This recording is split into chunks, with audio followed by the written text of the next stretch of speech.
2. What? Ladies and gentlemen, welcome to Wayfarers. We are back. It's been a hot minute. There was a special GaryCon episode, but we have the esteemed cast here. Mendax, the Tiefling Rogue, we have Nigel, the Human Wizard, and we have Call, the Kenku, the Birdberry, biggest, thickest bird, and Apoptosis, perhaps the greatest DM of all time. There have been lots of posts and various news articles about a lot of dungeon masters just gripping with these confidence issues ever since the Wayfarers have been taken off here. But the team is in the thick of a sea battle here. This isn't one of those just walk and talk. There's cannon fire. People are in icy cold waters. There's fire going all over the place. It's a hot mess. Welcome back to Wayfarers. Yes, welcome back, everybody. Glad to be back. We did have, as we mentioned, a fun GaryCon one-shot episode in the middle. I think that should be going up here pretty soon, so make sure to check out VODs on YouTube. That was a really fun adventure that we got to do. Not a part of the campaign. You're not missing anything. You're not missing any story or anything like that if you didn't get a chance to go and see it live, or if you don't manage to check it out on YouTube later. But we are back. We've had a few scheduling issues and things like that. I'm moving to Washington in the upcoming week, so that's been a whole thing that I have going on. I've had to start packing and get all that stuff going, so that's put a little bit of interruption in the schedule, but I'm glad that we could meet for a Wayfarers episode before I head out, because it'll be a couple weeks before the next one. Let's see, who wants to give like a further in-depth recap? Jimothy did a great job, obviously, but do we have anyone? Let's do it like this. Mendax, do you remember where you were? Because you were each actually in a different spot doing something else.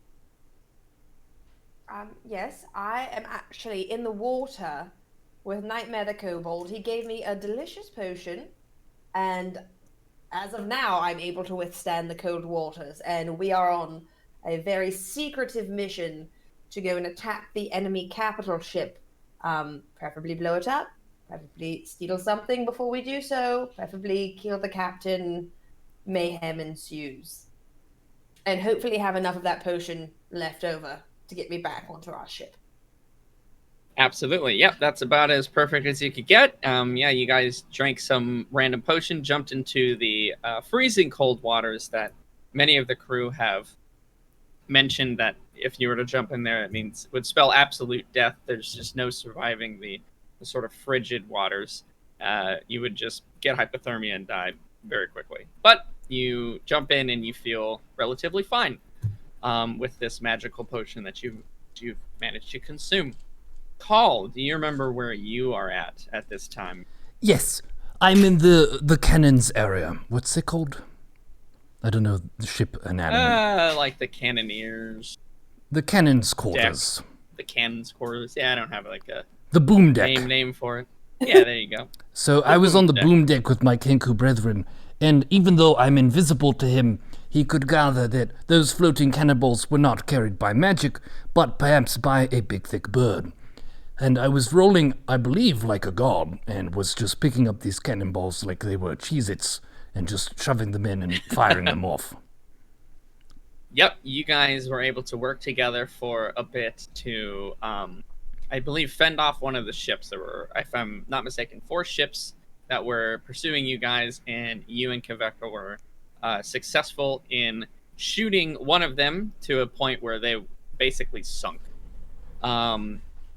So yeah, you're down there with him. You have begun to be boarded. This sort of slats where the cannons are, poke through, have some rope and like some grappling hooks, if you will. There are some small ships off to the side. I think they're called like dinghies and things like that have sort of rode their way up and are now starting to board the ship from underneath. They're trying to come at you guys from all angles. So it looks like combat will be imminent for you there as well, which might work out since you can, in theory, actually, or technically, just move through Kveka. You guys don't have to, you won't get in each other's way. So that'll be pretty useful in a small, cramped space. Yeah, what's up? And I believe we also don't know who this is, who the attackers are. No, you do. So the captain, Captain Snicklefitz, before you guys, he sort of ordered you all off to these certain sections or to aid these certain crew members. You guys are being attacked by a rival smuggler group, a rival pirate group called the Rusted Nail Coalition. And they've had a feud with the Murky Blackfoot Company, which is the ship that you're on and the company that you're with now. And they've had a feud for only God knows how long, really, and have basically tried to subvert each other. Sometimes the Murky Blackfoot Company will run these raids on their ships or try to steer them off. They do not like each other, and they've just had a feud for they don't even necessarily remember why. It's just kind of one of those wars that have gone on through generations. Do you think the Rusty Poops are jealous that the Wayfarers were picked up by the Murky Blackfoots? Maybe. It could be. Hmm. Maybe that has a little bit to do with it, or maybe they would just happen to be in the right place at the right time. Who knows? Will we ever find out? We'll just have to see. And Nigel, so where are you at? What are you doing, my friend? Unfortunately, unlike all of these different non-human creatures, I don't see too well in the dark. So I noticed there was some ships coming, and I couldn't see too well. So I did set a fire on top of one of them, and I saw a guy burn and jump in the water, and that felt quite good. And I'm hoping to do a little more of that, as I'm hanging out on the deck, and I'm going to try and help the captain and the crew burn the other guys, not burn our guys, and hopefully not get our ship rammed to pieces, which seems like it might be an imminent problem. Absolutely. So you are on the deck of the ship. You are with Captain Snicklefitz, the two-headed ogre, Krungle and Bungle, first mate Rathian as well, the Dragonborn first mate. All of you guys are on top of the ship, sort of fending off the brunt of the attack, along with other, we'll say, miscellaneous crew members who maybe I have names for all of them, maybe I don't. But as you guys were sort of engaged, sort of what sparked all of this, one of the ships rammed into one of yours. So you're actually sort of face to face with one of these ships, and it's almost like the front of the Rotten Handmaiden, rather, the ship that you guys are on, has sort of crumpled in slightly, as sort of to absorb like almost the impact of one of those ships. So one of the ships is sort of smashed together with you guys now. There is a second ship that's on the side, and sort of that's the one that you put the bonfire on. And then a third ship sort of off in the distance at a safe distance away, which is where Ash and Nightmare are swimming over towards, as they have identified that as the captain's ship. So they think if we can destroy the captain's ship, maybe that will cause the other ones to flee. Who knows, right? But yeah, so any questions on that before we get back into it? It's going to be definitely a combat-focused episode, so if you guys have any questions or want to make sure you have specific items or spells prepared, let me know now, or otherwise we'll just get started. I think I'm ready to do battle. From what I can tell, we are mostly at full strength and such. I don't think we've spent anything yet. Yeah, you guys should definitely be full health. I can't think of any reason why you wouldn't be full HP. I don't believe you've taken any damage so far. Nigel, you've only cast the bonfire is just a cantrip even, so I don't think that's even affected your spell list for the day. Oh, yes. Yeah, what's up, Cole? To be honest and transparent, I believe I did use the teleport on my scythe.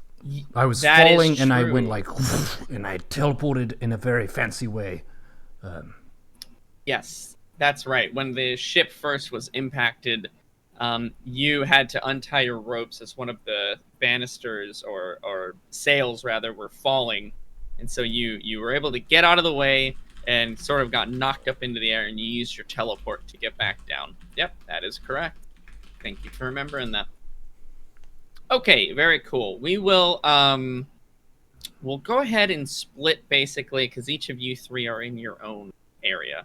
We're going to start with Paul, and this will be a little bit more notes from me because I have to track like turn orders and HP and stuff like that. So bear with me every now and again. But yes, Call, you are in the cannon room with Kaveka. You've just sort of finished essentially blowing one of those ships to smithereens. You were able to successfully destroy one of them. Yeah, so basically bringing the total from 4 ships down to 3. So well done. You've probably had the highest impact on this combat so far by literally eliminating 25% of the total enemies that could possibly be approaching you guys. But in the sort of commotion, in the sort of madness of everything that's been going on, you, I believe, had to roll a perception check, and you noticed sort of a glimmering off of one of the sort of the cannon windows, if you will. And you look down and you see that there is a dinghy, a small boat with people on it, and they have managed to anchor grappling hooks in the sides of the sort of cannon windows and are starting to climb up.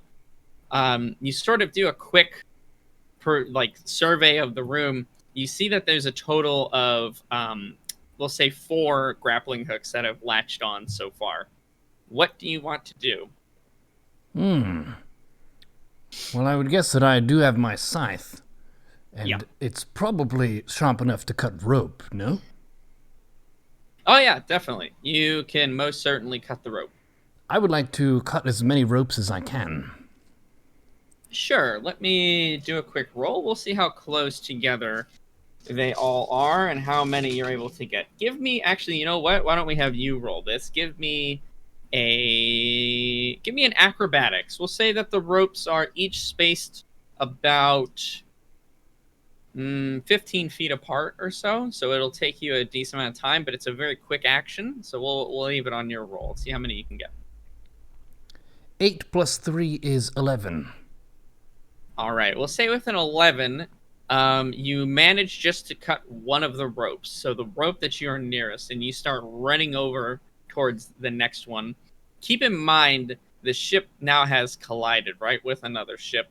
So it is very unstable. And even though, I mean, normally it was rocking back and forth on the ocean, now there are all sorts of people running back and forth. So it's not as easy to move around.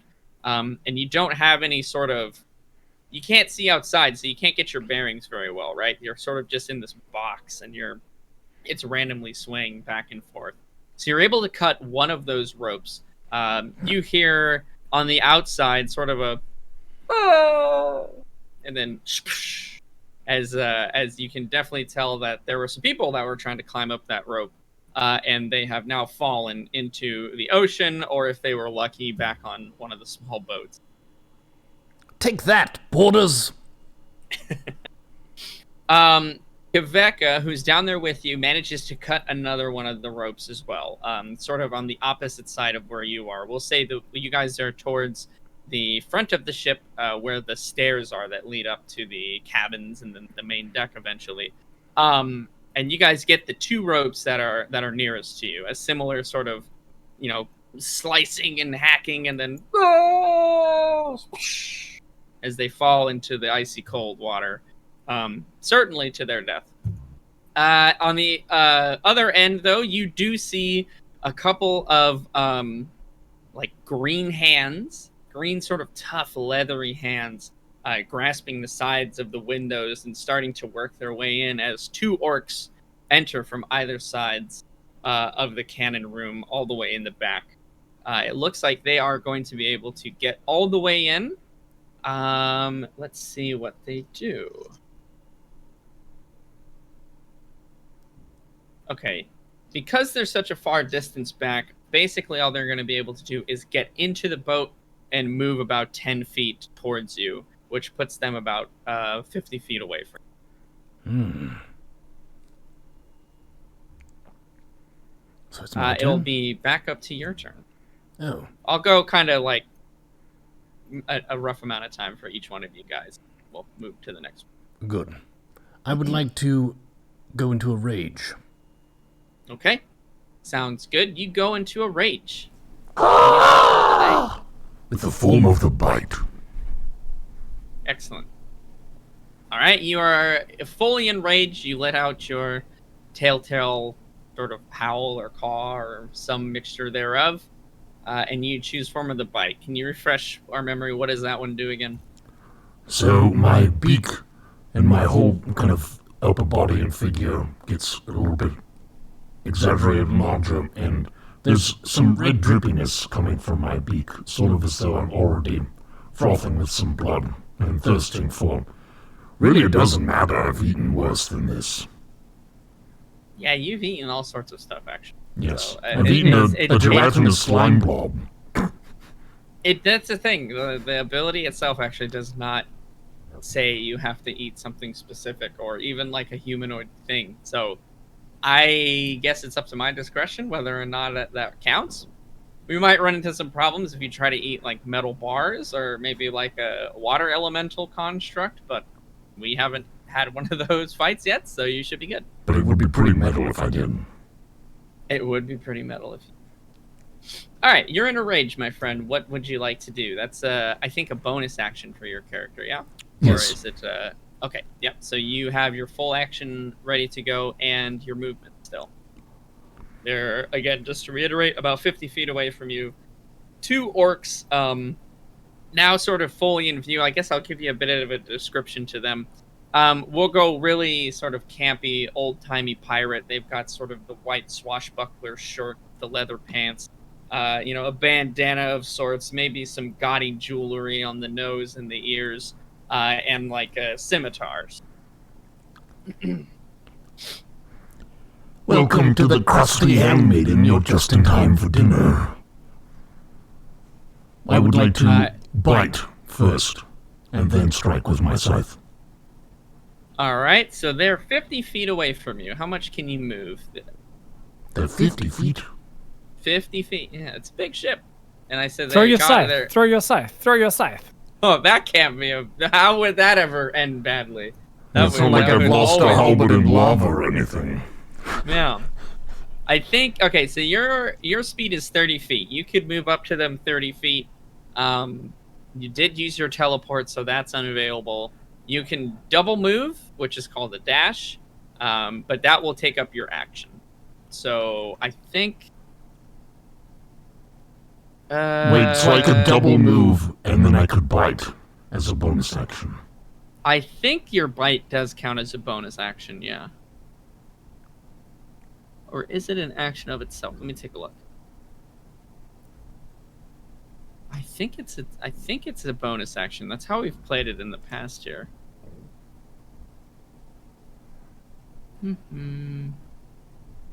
We'll say bonus action for now. Oh no, it is a full action actually. So you can either attack with your scythe or do the bite.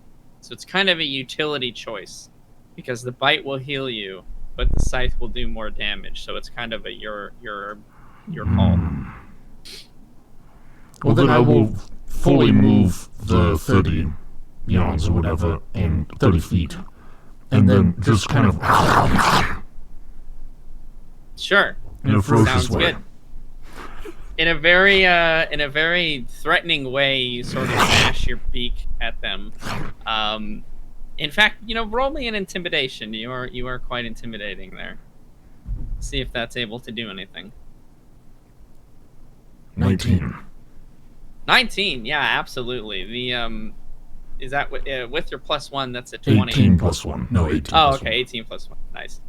Yeah, that is quite intimidating. You sort of, these 2 pirates just now boarding the boat did not expect to encounter the bestial fury that is Call. And you sort of see them stagger back a little bit. They look at each other, but these are hardened pirates. They are, they have definitely been around the world and seen some crazy things. They're not about to be shooed off quite yet. But you think you may have weakened their morale, maybe a little bit. Great. Kaveka will move up in sort of... Well, he actually doesn't know where you are, but what is he going to do? No, actually, you know what he's going to do? He's going to stand back and pull out... He has a crossbow. And he'll use his move to load it, and he'll fire one of the shots at one of the pirates. Let's take a peek and see if he's able to get it. Yeah, he's able to hit the pirate. So you sort of hear this ka-chunk as the mechanism holding the crossbow bolt in place. snaps and fires off this bolt very quickly. And it's going to deal not very much damage, but it does sink itself into the shoulder of one of the pirates, the right side pirate. So the one that you're facing on the right. And you sort of hear him let out this groan as this bolt sort of, you can see, really embedded itself pretty deep in his shoulder. Let me minus the damage from that guy. Perfect. Alrighty. They're both going to move forward, and they obviously can see you, Call, even if Kaveka can't. And they are going to try and take a swing at you as you are in the way from them getting up to the ship deck and trying to swarm the ship from all sides. What is your armor class? 17. 17. You are able to parry one of the attacks that's coming at you pretty easily with your scythe, but it looks like these pirates have worked together enough to know the combat styles of their friends. The other one is able to sort of get a quick slice in to your side, and he is going to deal not very much, a total of 4 damage to you, as his blade doesn't really cut all that deep. And it's a pretty shallow. Really? You're going to roll 1 on your damage? For real? It's like one of the first hits I ever really get, and you're going to roll a 1. Give me a d20 roll, Call. Just tell me what number you got. 3. 3. Okay. Good. Yeah, your turn. I would like to bite a motherfucker. Okay, you're going to go for a bite. Remember, that's instead of your scythe, yeah? Yes. Great. Go ahead and give me an attack roll. Or which one do you want to bite? The one that has the bolt in it, or the one that is fresh? The one who's fresh. I don't want to stand in front of the crossbow target because I'm invisible. Okay, sounds good. Rolling to hit, and that's a natural 1. Oof. And Natural 1. First roll of the night. That is an unfortunate roll. 1d8 for damage? You got a 1? Yes. Yeah, you're not gonna hit. There's no way. 1's always miss. Well, I could bite myself. You could. Let me think about what's gonna happen. And then I'll let you know if you need to roll damage or not. Okay, here is what happened. It's not that your bite was even gonna necessarily miss. You were on track. You were on target. You were about to take a big chunk out of this guy's arm, basically, and gobble it up to heal yourself. As he sort of moved to do so, howling in your barbarian fury, the ship kind of takes a really bad jolt. Again, from it being connected and the seas being very rough. Give me a dexterity save with disadvantage. So that's 2d20, but take the lower one. 8 plus 3 is 11. 11 plus 3 is 14, so 11. Okay, so 11. That is not going to be good enough, unfortunately, as you're sort of leaning in to try and hit this guy, and one of the cannons becomes unmounted from the block that's on it and sort of slams into you. You're going to take a total of 15 damage as you sort of get smashed up against one of the other cannons. Yikes. Wow. A little bit of damage coming your way.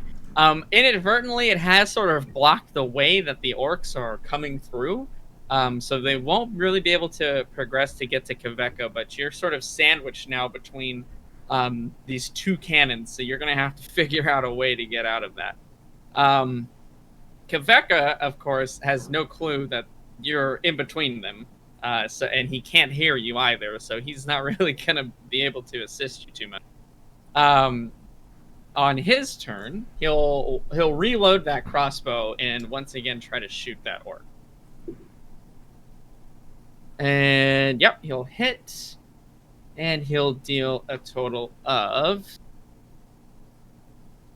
6 more damage. Perfect. Okay, so another sort of crossbow bolt you hear whiz through the air. The pain that you're experiencing is sort of ringing in your ears a bit, so you can't tell if it's your own head or if it's the crossbow bolt that's making this high-pitched whine for a moment as it darts across the room and once again lands sort of just slightly adjacent to that other crossbow bolt. It looks like he's a pretty good shot. Give me another D20 roll call. 18. Okay. One more pirate has climbed up the right side of the ship from the very back and is starting his sort of, you can just see his hands starting to sort of get in there, if you will. Write him down. Do this actually feel a little easier for me to track them. Perfect. The two pirates are, what are they gonna do? They're gonna try to climb over the cannon actually, in order to get to Kveka and see if they can do that. So they're going to take an acrobatics check. And fail miserably. The rocking of the boat and sort of it moving back and forth is too much as the cannon is sort of now moving back and forth. It's free from the block, that was sort of keeping it in place. And they're sort of fumbling around trying to get on top of and over top of the cannon. But as the rocking of the boat keeps moving, it's throwing them off and back on the other side. So both of them fumble around and try to get over the cannon, but are unsuccessful. So Call, your turn. A question. Barbarians get a second attack at some point. Did I get that? Maybe that's why we were doing the scythe bite. Let's take a look. Because we're level 4, correct? You are indeed level 4. So you have... no, you don't have an extra attack yet. Maybe that's level 5. Yeah, I think that's level 5. What you do have, you might be thinking of this one, is called Reckless Attack. Basically, you can give yourself advantage on a melee attack before you roll using your strength, but attack rolls against you also get advantage. So basically, you can super buff your attack and make sure it hits, but then you also are much easier to hit in that time. But no double attack, not yet. Usually that's like, level 5, something like that. Okay. Okay, so you are sandwiched between these two cannons. In order to free yourself, you're going to have to give me a strength check to push this one off. Okay. Keep in mind, you do get advantage on strength checks while you're raging. So you get 2d20 to take the highest one.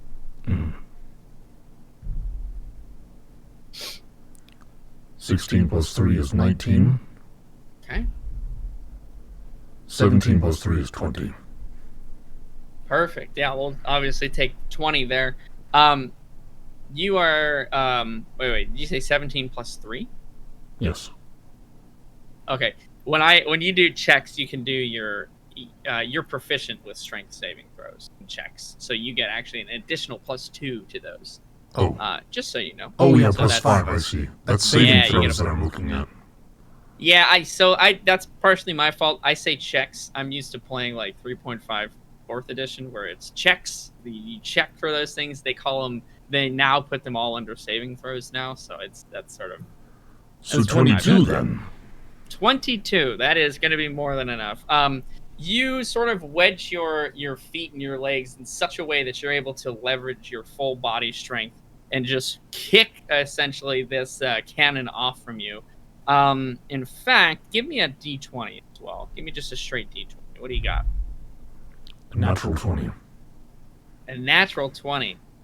You are able to... Remember how I said those orcs were sort of fumbling back and forth? One of them, unfortunately, sort of landed himself a bit in front of that cannon. You roll this cannon, which is extremely heavy, over top of its body. We can say now corpse, as you hear a sickening sort of squelch and popping of his bones as this cannon pushes over top of him. He lets out a very short-lived yell as the sort of life escapes from him. And you kick this cannon so hard, you actually bust open a hole in the side of the ship and fling it out into the ocean. So, you're free. That's a good way to get out. Yeah, you are out and you're doing well. You can take an action. We'll say you can't move this turn, but there is an orc in front of you who has been knocked prone, actually. So it's quite a bit easier to hit if you want to take a swing at him. It's the one that's been shot twice. The third pirate, so you got one that's dead, one that's been shot twice, and a third pirate that's all the way at the back. Well, I would like to bring down the scythe. All right, you bring down the scythe. Give me a to hit roll. You can still miss tech. 19, and then what's my bonus to hit when I'm raging? It should be the same. You get +2 melee damage when you're raging. Let me take a look here. It should be +5, because you get proficiency bonus plus strength bonus. Oh. So, 24. All right, 24 is certainly more than enough there, my friend. Go ahead and give me some damage. Keeping in mind you get +2 melee damage to this. And my scythe is a d12. Let's take a look. It should be... Oh, we don't have it listed. That's okay. I believe, yeah, it is a d12. Okay. Yeah, 1d12 plus 1. It's magic. Rolled an 8. Okay. So that would be 8 plus 1 from the scythe itself, so that's a 9. Plus 3 from your strength, so that's a 12. And then you're raging, so that gives you an additional +2, so 14 points of damage. Let me write this down because I don't see it on my thing. What's that? Yeah, write that down. We can fix the page afterwards. It looks like something may have happened to it, so we'll fix that later. So the scythe is d12. Yep, d12 plus 1. Plus 1. Just on its own. Yep. And then my strength and rage gives it what? Your strength is 3, and then your rage is an additional 2. So long as it's strength weapons, it has to be strength weapons. So if you, like, shoot an arrow or use a spell scroll or something, you don't get any addition to the damage. Excellent. So 14 damage to this unlucky customer. And very unlucky he is, as the injuries he sustained so far, coupled with the scythe, which you've essentially just like, almost like you're tilling the earth. You just sort of bring down the full force of this weapon into his back, slicing through whatever bone and tissue is there. Once again, sort of just a very quick, and then silence as his body crumples and sort of ragdolls. Now one sort of roadkill orc and another one that's just been sliced and stabbed quite a bit. Both of them, however, have fallen. And you now just have a third unhappy customer at the end of the boat. For tonight's dinner, we have orc sushi rolls and pancakes. Very nice. It is Kveka's turn, and he's doing really well with the crossbow. So he's just going to keep crossbow bolting it up. Let's go ahead and roll. This one is actually going to shoot wide. He tries to take a shot at it. It actually goes through your well, actually no, it would go wide of your body there, Call, and sticks itself in the ceiling, sort of towards the left of the orc that's over there. So unfortunately, he's not able to make it. Let's go ahead and pause you for right now. So Call, you are one pirate left at the moment, and then 2 that have been slain so far. So remember that, because I will do my best to remember it, but I might get it confused. Mendax, we'll go over to your session and what is happening with you. So you have been treading water and swimming forward for probably just a few minutes, honestly, since the boats have collided here. But it's not going to take you very long to get over to the captain's ship. Can you give me an athletics check? Athletics is the check needed for swim. Oh, bollocks. No bonuses on that. Okay. And I got a 9. Okay, so it's not too great, but not horrible at the same time. It's not a nat 1. It's not an at one. That is absolutely correct. So you're already doing better than Call, who has started hard. It's an easy level to beat when you start with a nat one. But he made up for it. I gotta be honest. He's wrecked them So since.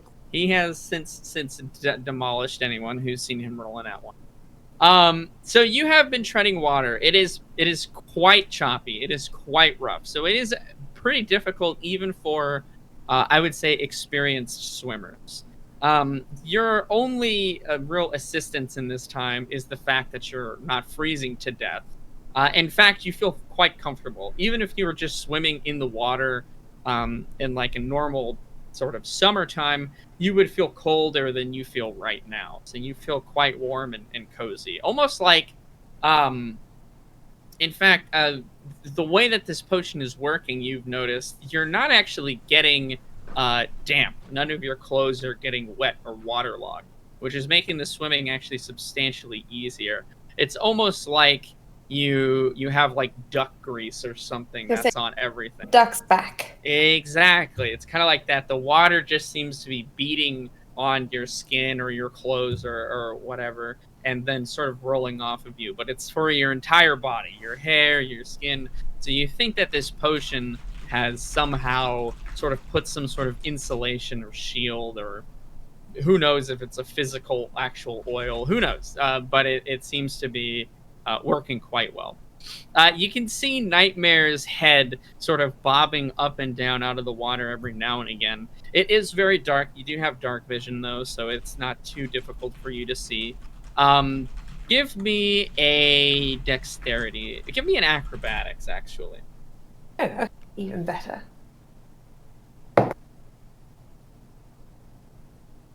Even better. Is it better?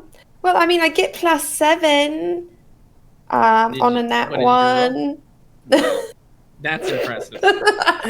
Lucky for you. I got the itis. I got the colitis. You got the colitis. You pulled a call, rolling a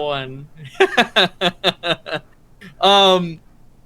Lucky for you, you can't actually critically fail skill checks. So that is in the rules. You can only critically fail like attacks. So you're relatively safe. I was gonna say you were kind of feeling confident. There's enough sort of broken off pieces of ice and slabs of ice that are in the water. You thought maybe you'd be able to sort of get on top of one of those and then start jumping from sort of slab of ice to slab of ice. But as you attempt to do that, sort of it's going well to start with. You get kind of 1, 2, and then the third one that you jump to, it actually cracks through and you sort of just plummet back into the water again. So you decide, okay, you know what, I'm going to save the theatrics. This is a stealth mission after all. So you're going to try to keep a low profile. After a short, we'll say another 5 minutes or so of you guys swimming. Remember, you guys started swimming well before the combat really began. So you've had a bit of time to start working towards that ship. You do, in fact, manage to reach the captain's ship. No ocean creatures or anything have disturbed you. There's not really many that can survive these temperatures. Maybe there are, but they live way, way down in the ocean. So cross your fingers. Hopefully you don't get to meet any of those today. But you reach the captain's ship. Once you get there, Nightmare sort of, from his pocket, like one of his many pockets that he has in his like, if you remember, he has like sort of belts and bandages, almost like wrappings everywhere that this guy has.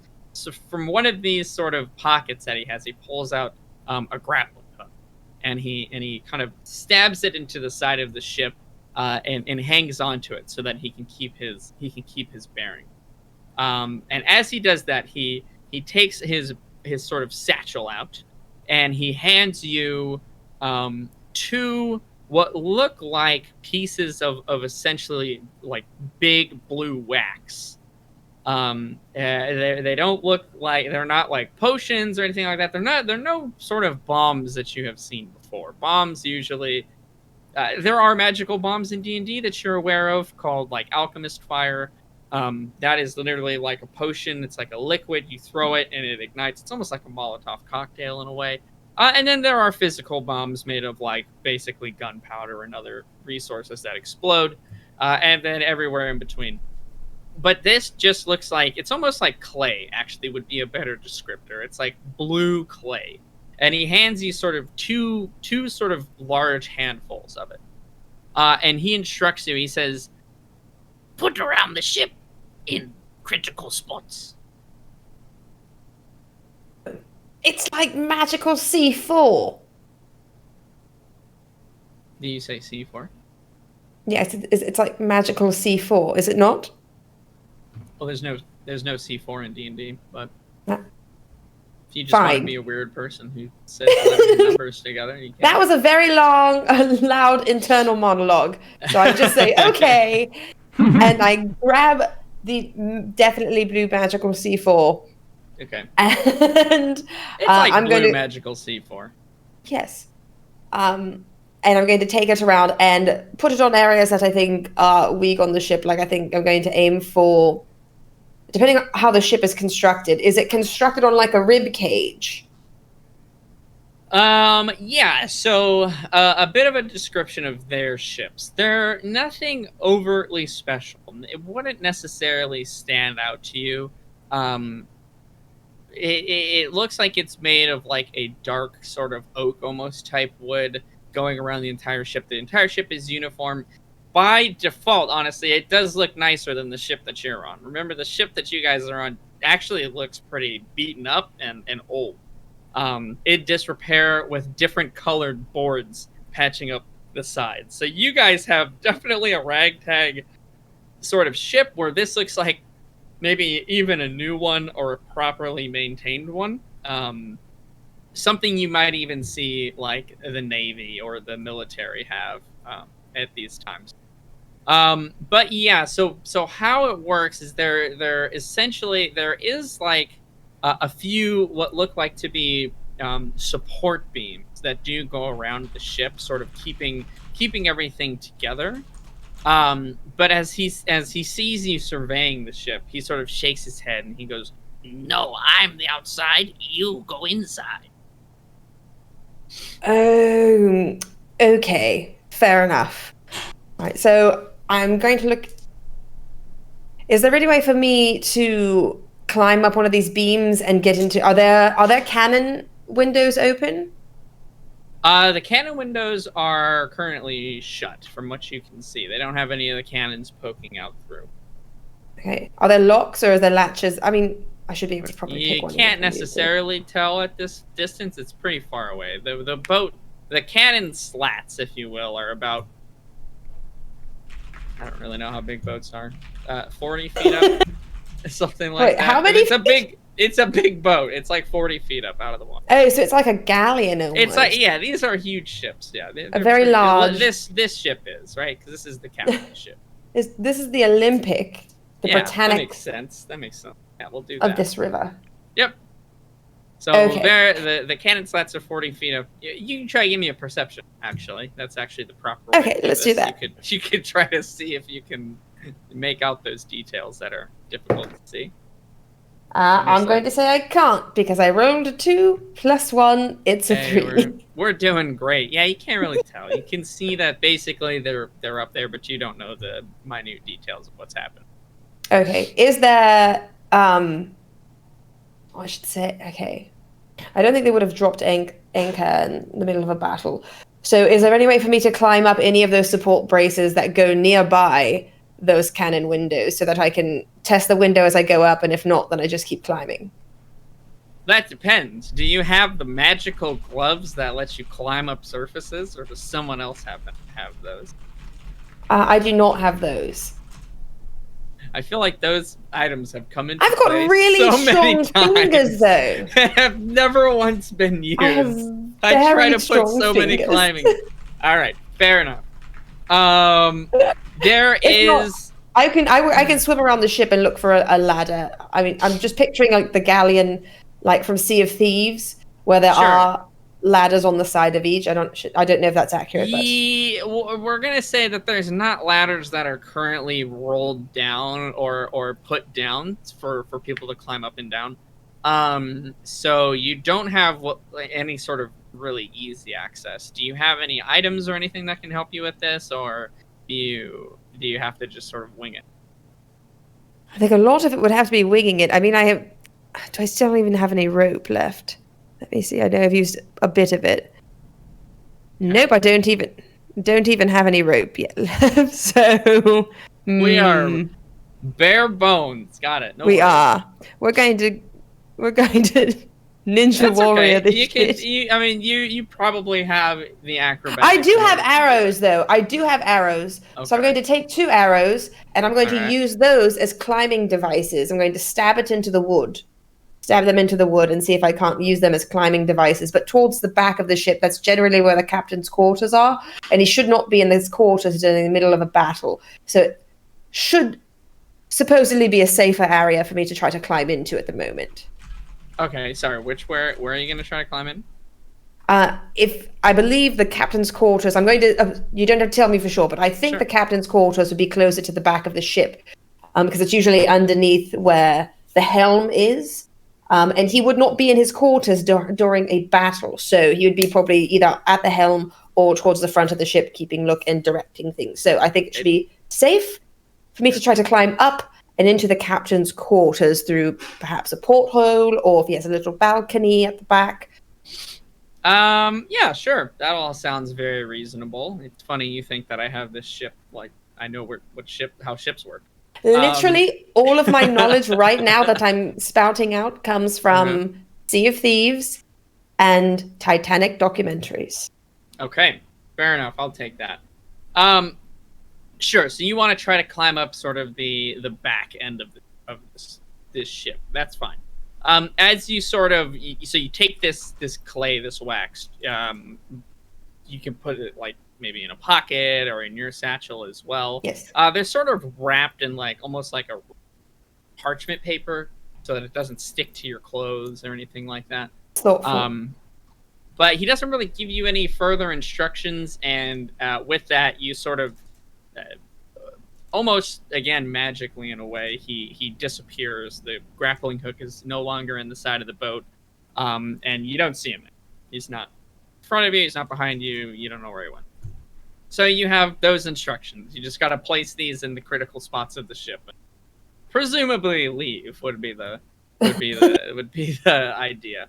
Okay, so you sort of keeping the boat on your left side and using it now as more of a support, so that you're not constantly having to tread water. You do sort of, but you're not exhausted by any means. But I mean, swimming for so long in rough waters can be difficult. But you make it to the back end of the ship. You're sort of looking up as well at the top deck, seeing if there's anybody who's going to notice you. But it's pretty nobody's looking over the side of the ship at that time, so you're all set. You get to the back side of the ship. What do you want to do? Okay, I would like to take 2 of my arrows and attempt to use them to help me climb the back of the ship. Okay, sounds good. So you pull out 2 of your trusty arrows, maybe ones that look like maybe they were a bit thicker than the other ones, that they can help support you as much as possible. And you sort of stick that into the side of the ship. Give me a strength check. Let's see how hard you can bash this in, because it's not really made for this, right? So you're using it's not climbing sort of thing. Okay, that's a 17. Do I have a plus anything? Plus 0, so it stays 17. Okay, yeah, you're able to get the first one in. Let's try about the second one. Let's go. Come on, baby. It's a 5. All right, so the second one, it's not that you didn't have the strength necessarily to sort of slam it into the side of the ship. It's almost that you had a little too much, and you crack the arrow and sort of break it like a pencil in a way. So the second arrow is broken. You get the sense this might not work the way that you're wanting it to. Can I take a bundle of arrows in each hand? That should definitely spread it around. At that point, you might have difficulty getting them stabbed into the ship, That's but true. with good enough rolls, you can do anything in D&D. So you show me six nat 20s in a row, and I will get you up that ship with arrows.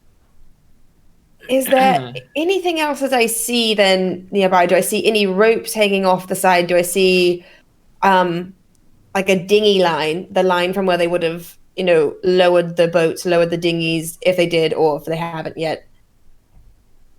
So you swim around the other side of the ship because you didn't see anything like that on the side that you were on, and you look for that. There's no dinghies that are in the water. You do see a dinghy that's like sort of suspended by ropes on the side of the ship, but you don't see any ropes that come down to the water.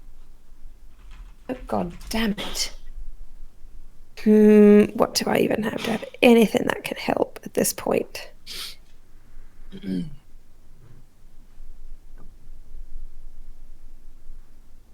Oh. Okay. Does my necklace, does it let me move through things? You don't know the 100% exact nature of your necklace, but that is... Things have passed through you when you activate it.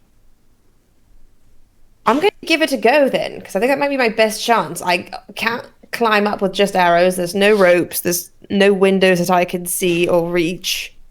Okay. What are we doing?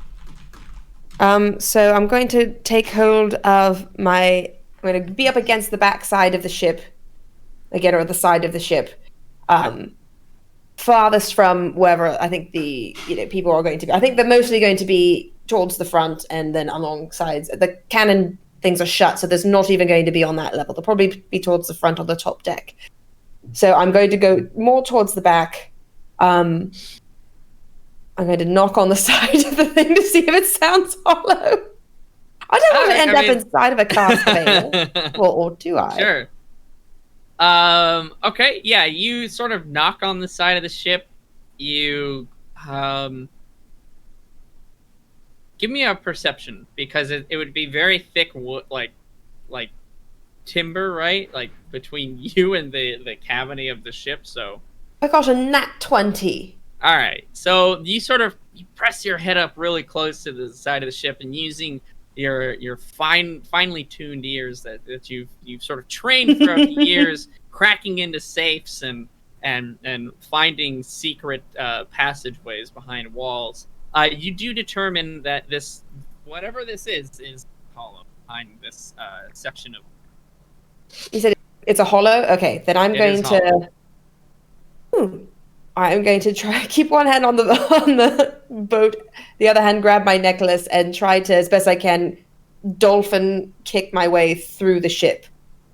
Okay, so you have it's a very short timing that you know that this will activate. Give me give me an acrobatics. We'll give you your best one. 18 plus 7. All right, so 25. That is going to be more than enough there. You sort of angle yourself in such a way and time this kick alongside you activating the amulet, sort of a really precise procedure of actions that you needed to do. And though maybe not the intention of the amulet in the first place, you find a creative use for it in being able to pass through the side of the ship. And you are able to get inside.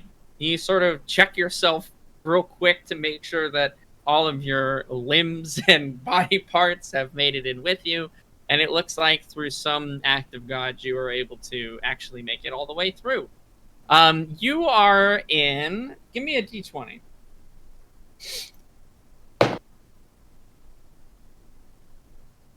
God, I'm not my... I got another nat 20. All right, you are in a spacious closet. It looks like it's pretty tidy. And there are just sort of different, again, linens. It looks like it's almost a storage area in similar fashion to the other closet that you were in on the Rotten Handmaiden. Are there shoes? Are there shoes? Give me another d20. How much? 17. 17. 7 fucking teen. Got it. 17, huh? Okay, there is a single pair of possibly the most basic and boring shoes you've ever seen. But there is a Taking them. pair of shoes. I would Okay, like you to take those shoes. Alright, add got those those in to my your, saddle. to your inventory. Yes. Stolen shoes. We are up to 4 pair. It's like a currency deck. How many stolen shoes can you At get some for point, this? I'm going to have no weapons, and all I'll be able to do is throw shoes I at throw things. shoes at them. Which ones? The pirate shoes, the Ollie Jackson shoes, the shoes that have holes in them, or the shoes you stole off of that other bandit? Okay, you are, you're in the closet. You're in a closet, though, on the bottom of the ship. What would you like to do? Okay. I'd like to feel for the latch of the closet. And see if I'm going to listen against the door and see if I hear anyone moving about there before I go to open it. Sure, give me a perception. See how fine-tuned. 13 plus 1. 14. You don't hear anything on the other side. You don't hear anyone walking around or any talking. Okay, then I'm going to just crack the box open a bit. Or the door, not the box. I mean, technically it is a little bit of a box, but the door open a bit, just to check to see if I see anyone before I sneak my way out. Yeah, you don't see anybody down on this level. It looks like this is, again, the bottom of the ship used more for storage and sort of all of that stuff. So, yeah, they keep most of their random items, even maybe some plunders down on the bottom level of the ship. Okay, perfect. Then I'd like to find where one of the, braces are, like is in the bottom of the ship, one of the stabilizing braces. If I see any of those near me, because I want to make sure that I'm putting this blue clay at or below the sea line, the water line. Above the water line won't do much good unless it's going to be a huge explosion. So I want to make sure I'm keeping it at or below the water line. Okay, sounds good. You sort of purvey around a little bit, and you see several of these beams that are around. You just want to pick any two. The bottom of the ship looks pretty much abandoned. There's nobody actually there.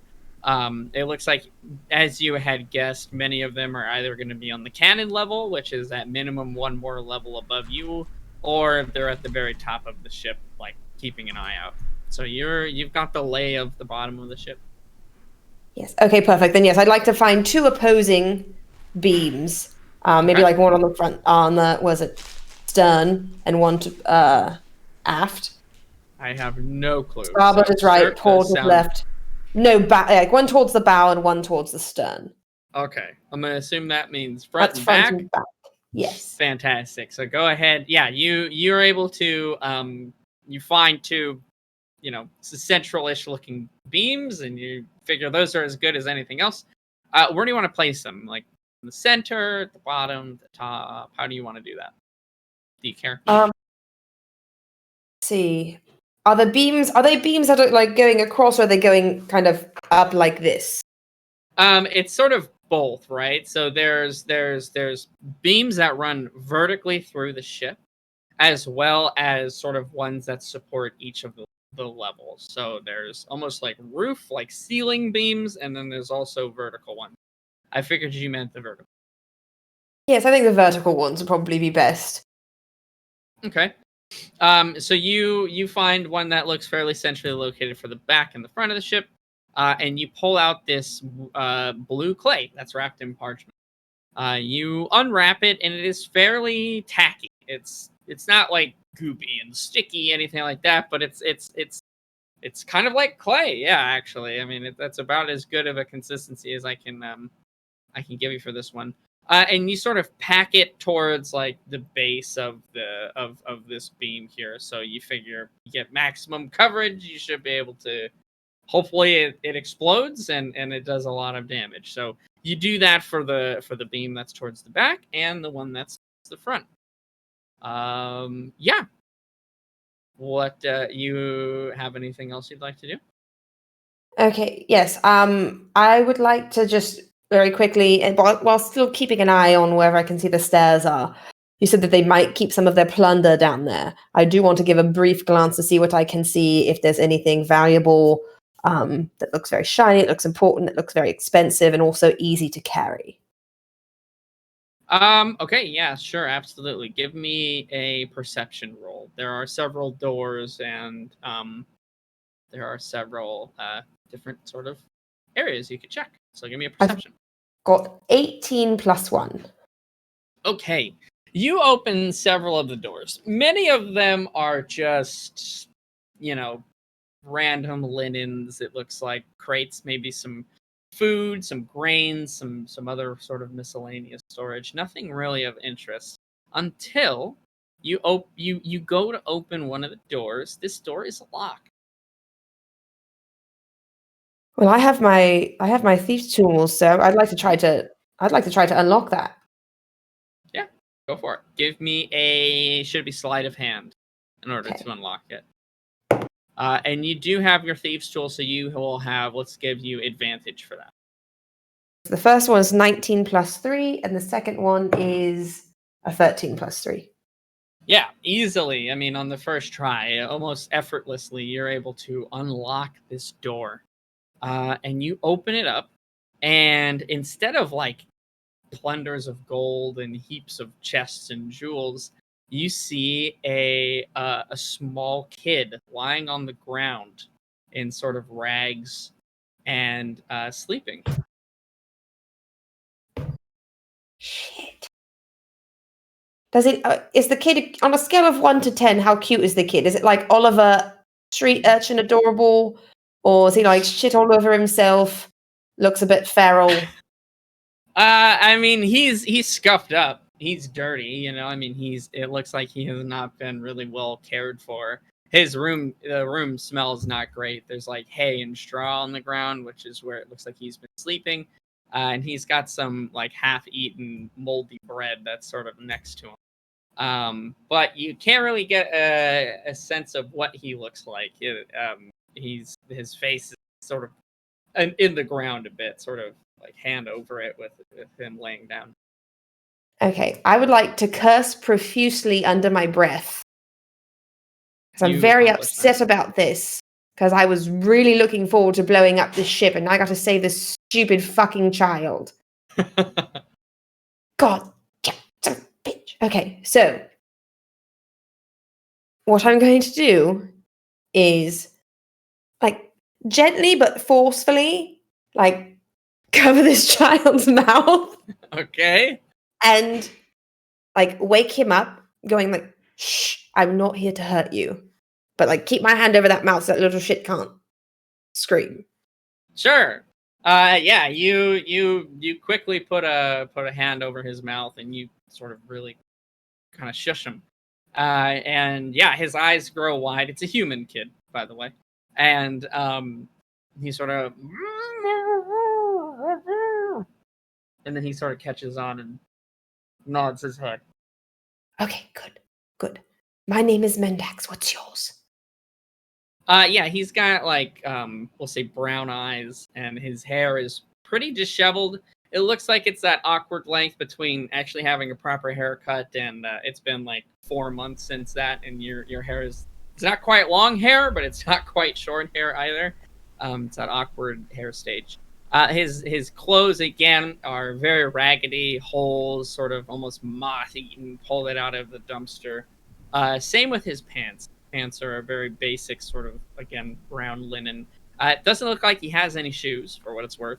And his skin is a mixture of just sort of stained and dirt. His fingernails are really dirty and unclean as well.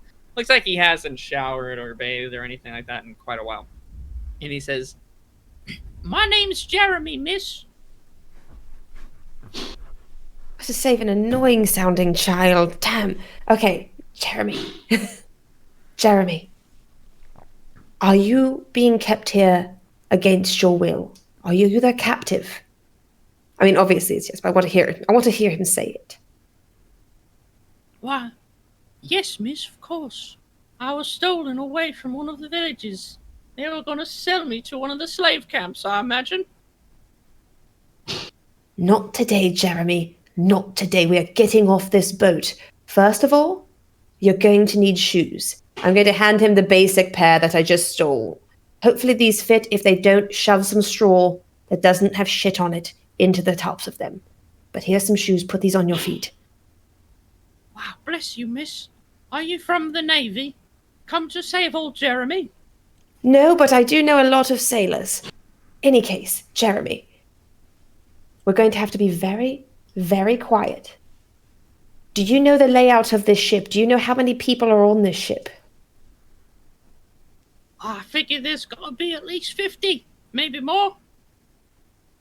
Jeremy, did you ever go to school and were you ever taught how to count? Can I trust this number?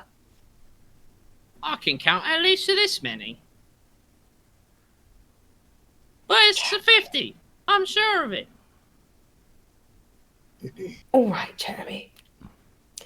Do you remember any of the layout of the ship before they brought you down here? Have you seen the rest of the ship at all? I don't remember none of the ship. They put a potato bag over my head. I'd like to do the same. In any case, what we're going to have to do, Jeremy, this ship is not going to last much longer. It's in the middle of a battle. I have a very, very sincere feeling it's going to go down soon. So we need to get off of this ship. All right, we're not selling you into slavery today, but we need to be very quiet. We need to be stealthy. There was a dinghy on the side of the ship. We may have to try to get there. Can you do that, Jeremy? I reckon I can, miss. It's my only shot. All right. We're going to go ahead and we're going to head upstairs. Now, they don't know that I'm on this ship yet, Jeremy, and they should not know for as long as possible. So, Jeremy, you are going to go in front. We're going to be very sneaky, but you are going to peer around the doors and tell me if you see anyone. Because if they see you, they might just think that you've gotten out of the door and I can attack them when they come to get you as a surprise.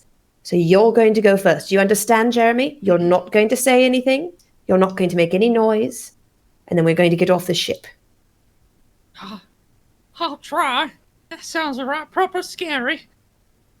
It is, but it's probably a lot less scary than being sold into slavery, isn't it, Jeremy? I guess you're right. Okay. Whatever you say, miss.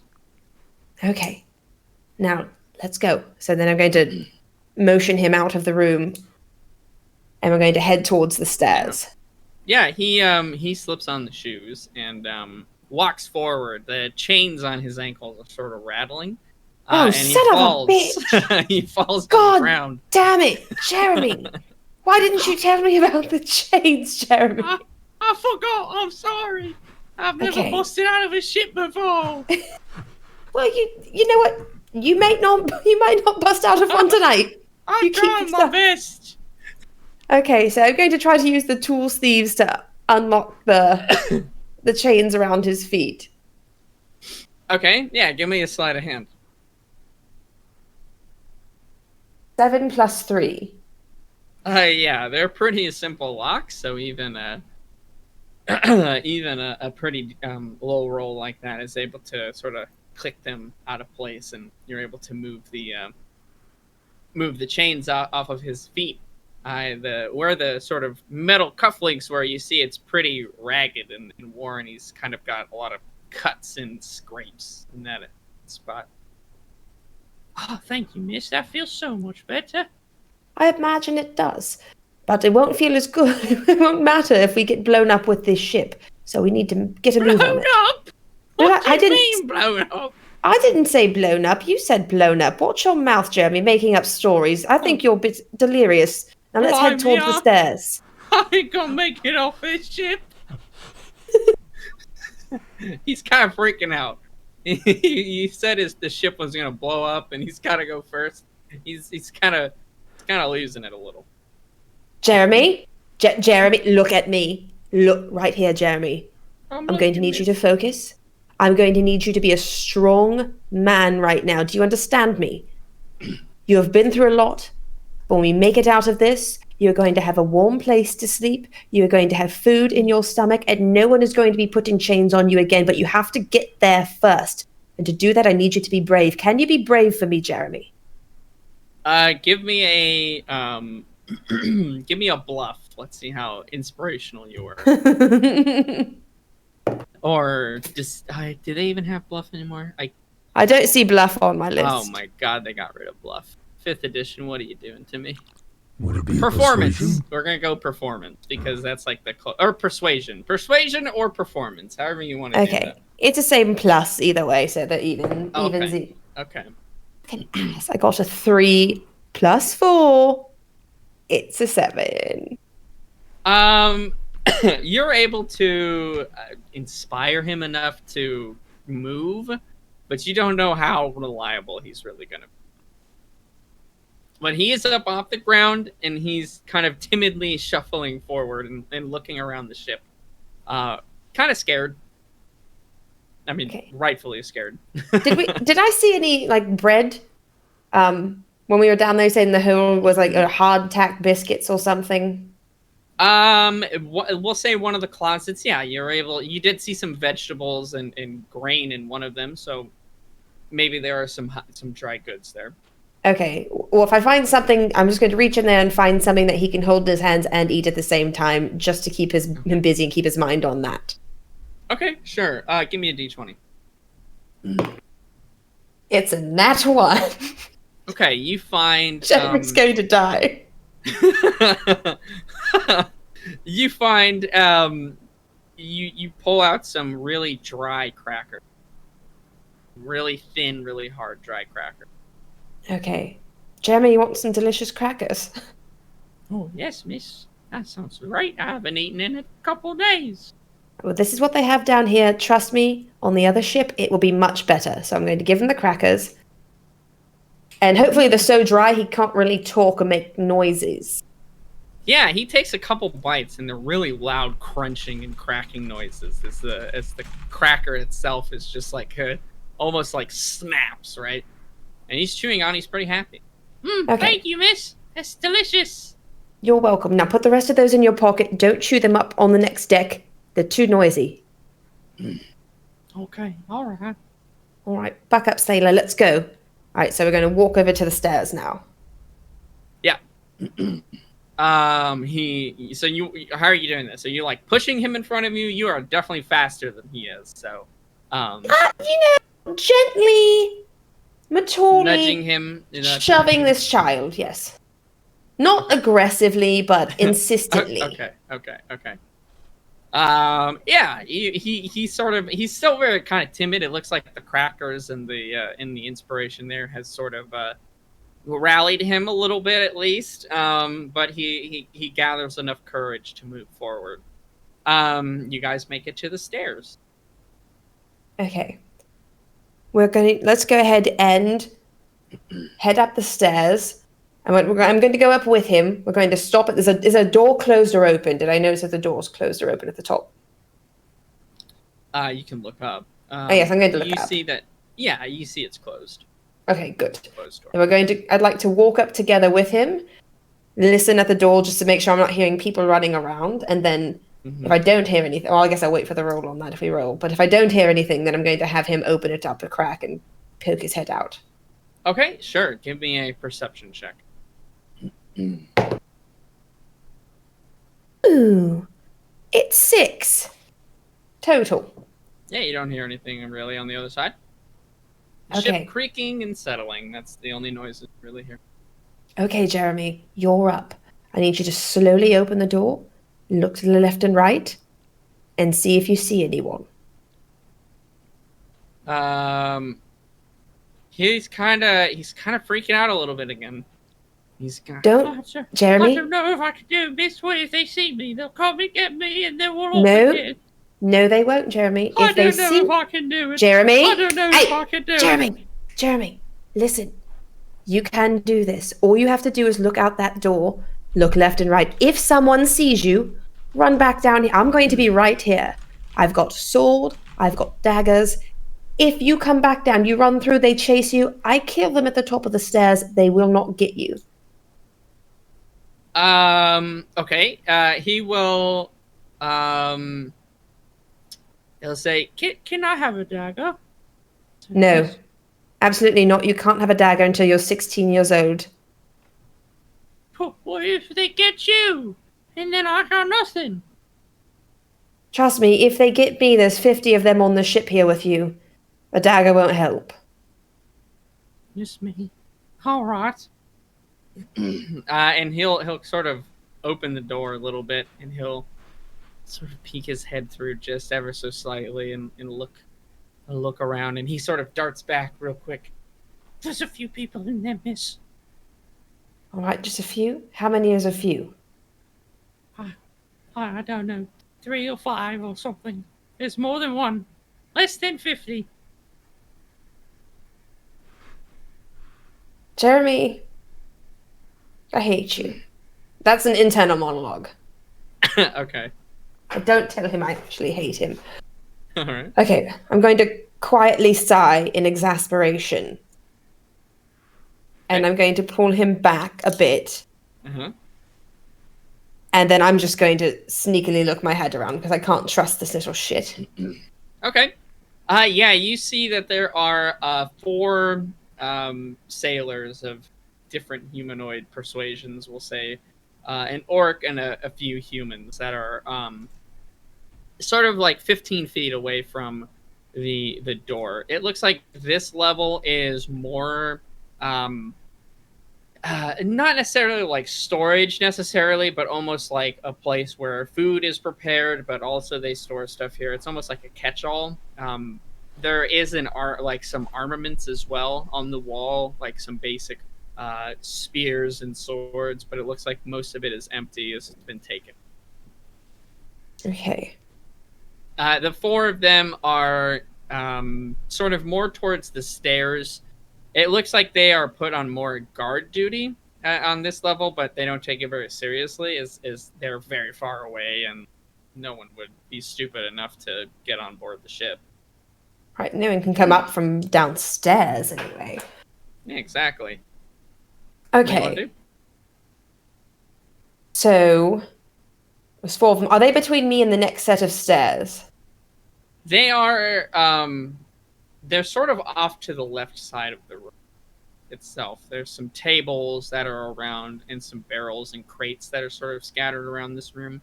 It looks like a couple of them are sitting on crates, and other ones are leaning on a table that's there, and they're sort of just chatting. Okay, this is just an aside for the DM. Do I know I still have my invisibility powder. Mm-hmm. Does that, if I were, to LeBron James it over top of me and Jeremy, will we both be invisible? If I'm holding him, will we both be invisible? Yep, you would. Okay, well then I'm going to come back onto the top of the steps. Okay. And I'm going to look at Jeremy. And Jeremy, I've got a very special powder. It's a magic powder. This is going to make us invisible, but it won't. They could still hear us. All right, so you don't need to be afraid. I'm going to be with you, but you need to be quiet. So I'm going to take the powder out then, and LeBron James it over the both of us. So do I have to carry him, or will he just be invisible next to me? He whoever is basically scattered by this powder turns invisible. Okay. I'm going to need you to... Yeah, okay, go ahead. Wait, if we're both invisible, can I see who else is touched by this invisibility? Okay, then before we do this, Okay. Jeremy, it's very important that you take my hand and you don't let go. Magic powder? Are you sure this works? You'll know it works. Powder, I ain't never heard of nothing like that. I'm sure you haven't heard of many things like science or reading or the sky, but it doesn't mean they're not real. Well, I've heard of the sky. and reading. I don't know how to do it, but I've heard of it. Well, I've heard of magic powder, so therefore it's real. But anyway, you'll know it's working because you won't be able to see me in a moment. All right. Don't let go of my hand, miss, please. I'm scared. I won't let go. I'm going to give him my non-dominant hand. Okay. Is your left hand or right hand? Correct. It's my left hand. Okay, sure. Oh, actually... Yeah, you... Oh, okay. No, I'm not going to give him my hand. Jeremy, you're going to need to hold on to my tail. That way I have 2 hands free. Okay. All right. Yep. Okay. I've never held on to a tail before, but sure. I mean, you are a bit young to be getting tail. All right, moving this one right along. You LeBron James clap some invisibility powder, and whoosh, you both turn invisible. You know that it should last for about 5 minutes. Okay. So then I can feel him grabbing my tail. So then I'm going to head, like, gingerly, slowly take us upstairs, very quietly, and head upstairs through that room, up the next set of stairs. I want to get to the boat deck to where the dinghy is. Okay.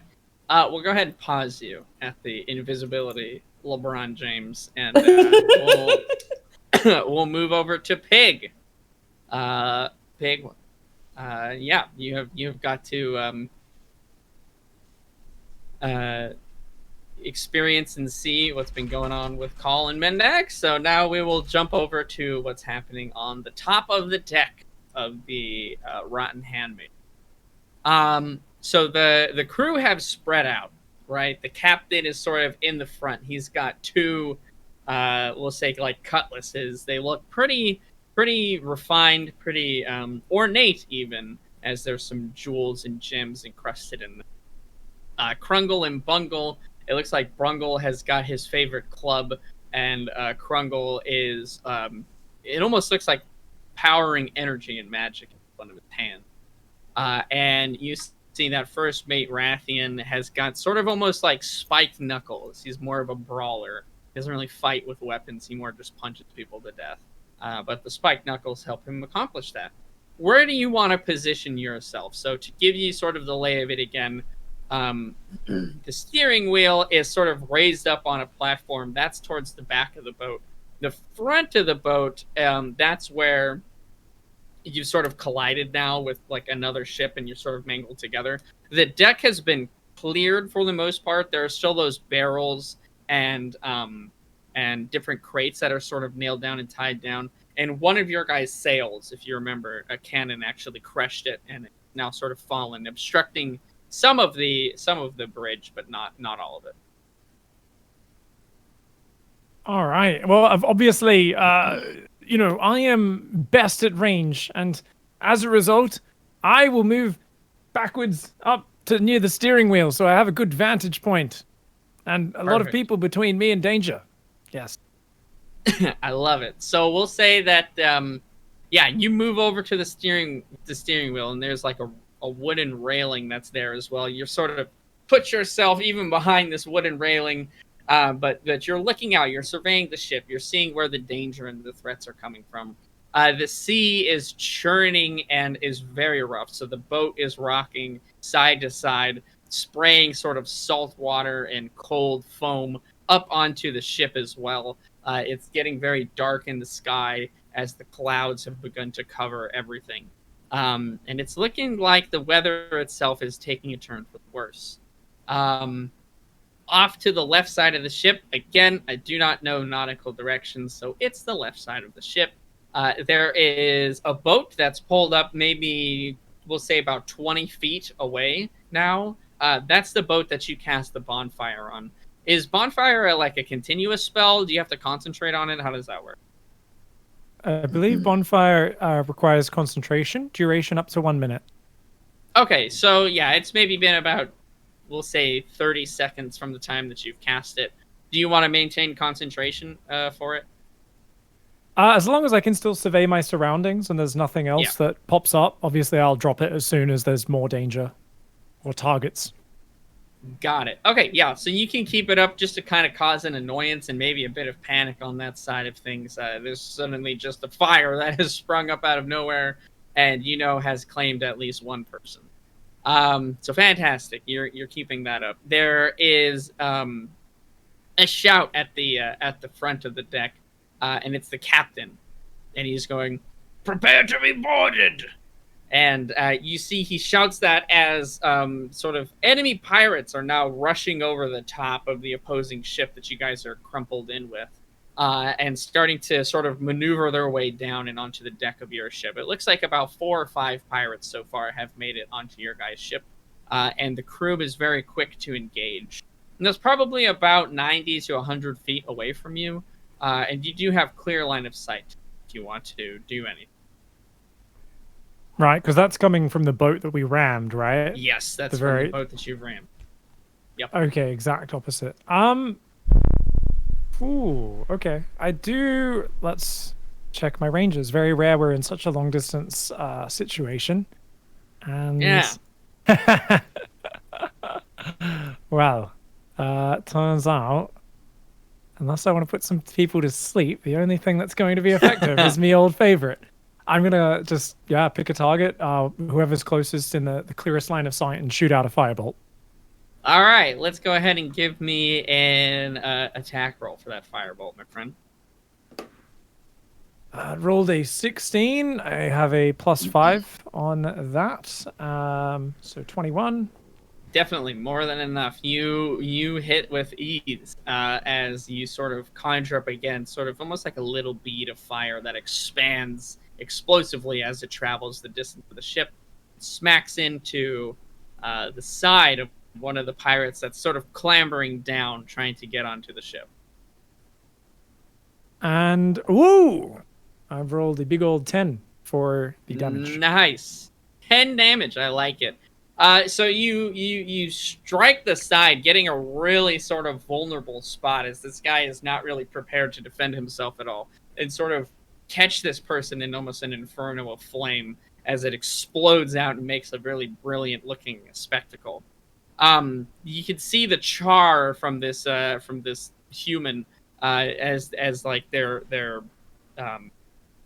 shirt, their sort of pirate garb, if you will, has almost been blown like open, and a hole has appeared through it from where the fire was too intense and burned it whole.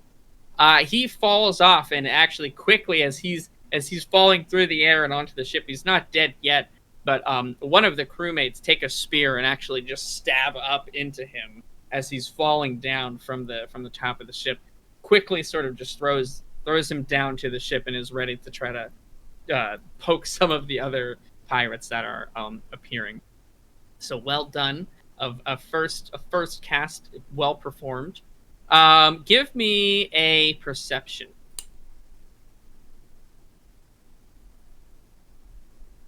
Where'd my D20 go? Here we are. Let's say 5 perception plus 2, 7. Okay. That's fine. You just see the throes of battle, really. Nothing really catches your eye. More pirates begin to stream over the backside of the opposing ship, with another 3 to 4, in fact. It looks like very quickly you guys are going to become sort of swarmed as more and more pirates keep bleeding through. Now, the crew is doing a fantastic job at the front of the ship. The Captain Snicklefitz, is cutting down any enemy who kind of stands in his path, and is trying to do his best to sort of stem the tide of pirates that are flooding over the side. But it looks like very quickly they're sort of starting to push back, and individual skirmishes and combats are poking up. To the left side of the ship, you see now a few similar sort of grappling hooks and ropes being pulled taut from that left ship that's coming over. It looks like people are wanting to start sort of Ace Ventura climbing their way across the rope and onto your guys' ship to join the combat. Very quickly, it looks like there's going to be more pirates than you guys can handle. What would you like to do? So there's about, we'll say, maybe like even 5 ropes that have been thrown over to your guys' ship from the ship that's to the left, and have been tied off so that people can start to climb over and through to your guys' side. Meanwhile, pirates have started flooding over from the back of the enemy ship. Yes, the back of the enemy ship that we rammed, and that's where most of our crew is engaged, stopping them from swarming over. So correct. I'm going to run forward and try to start whatever's easier, either pull my dagger out or simply just use, fire bolts, basically, to try and get rid of some of these ropes, some of these boarding grappling hooks. So just trying to cut a few of those off. Also, I probably need to close the distance if it looks like we're getting swarmed, so I can actually be more effective than just shooting firebolts. So I guess begrudgingly, I'm going to shake my head and overcome my urge to continue hiding behind my railing here on the high ground. I'm going to run down along the left side of the ship and start trying to chop off grappling hooks. Okay, sounds good. So you want to bust out your dagger and sort of cut into them? Yeah, sure, absolutely. It seems like that would be a little faster than using firebolts or any magic to cut through. Sure, absolutely. That's fine. So you run over to the side of the ship. Give me a strength check. We'll see how many of these you can cut open.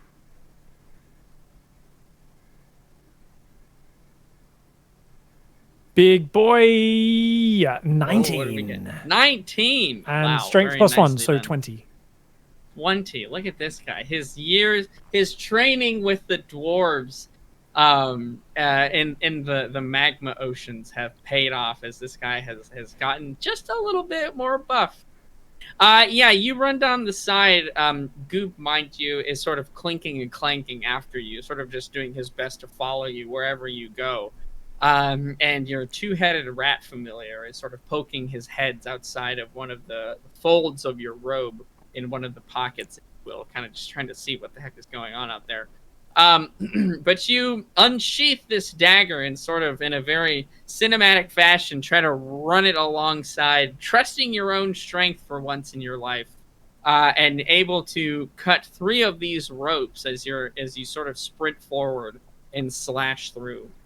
So you hear, again, just sort of the worried cries and then consistent sort of 3 thuds as the ropes now turned into more of like a swing back to the enemy ship, and the unfortunate pirates are sort of slammed into the side.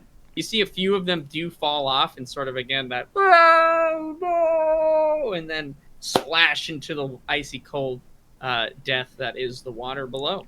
Nigel Broadwand, mighty wizard wielder. Broadwand. Broadsword. What can I very say? nicely All of that rowing, it grows over time. Mm. I might not be a barbarian yet, but that single ab working overtime. I like it. But there are still 2 ropes that remain uncut, and there are pirates that are now making it to your side of the ship. You are a mere 5 feet away from them. It looks like the crew is mainly distracted with the sort of insurrection of pirates flooding over the side. They aren't able to, in this turn, like climb over the side, but you can now see them. They're right there on just the other side of the railing of the boat. They'll be there very quickly.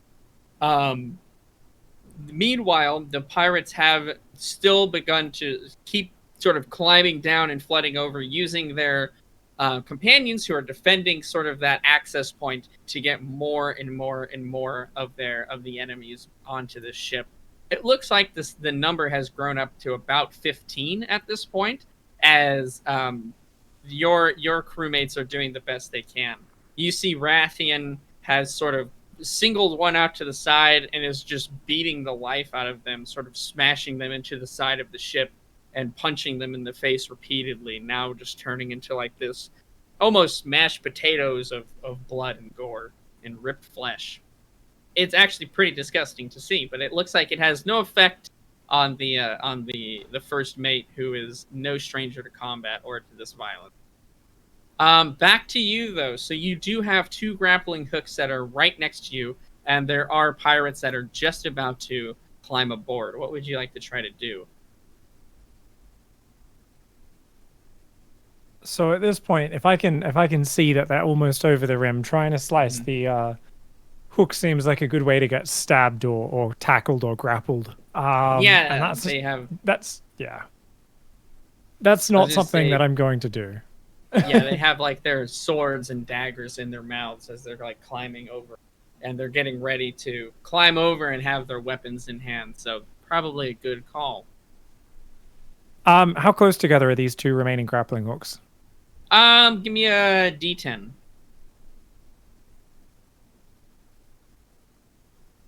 6. They're 6 feet apart. Okay, 6 feet apart. All right.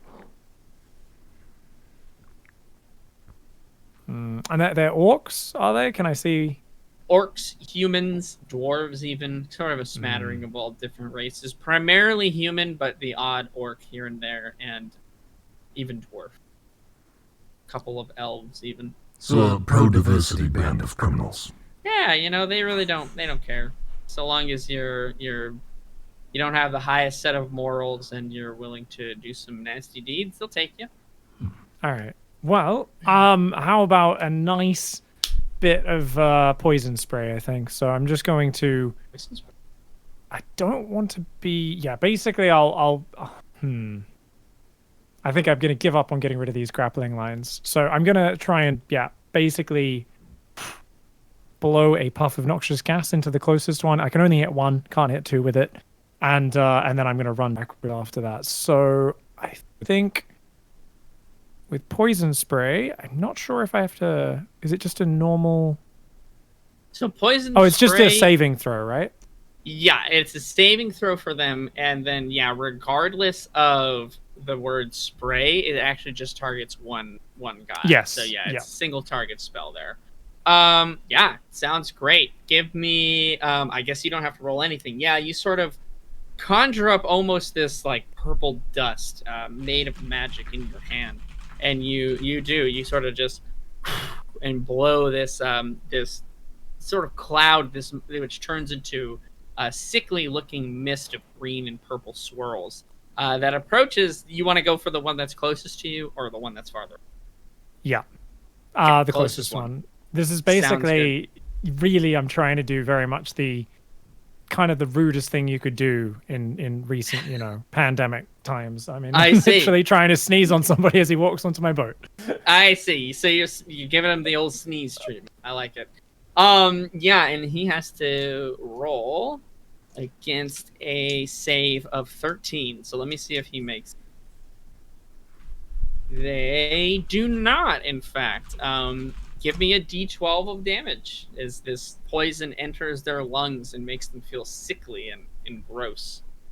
2. A 2.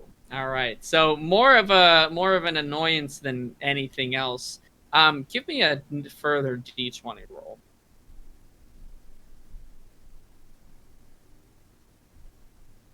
$12. Okay.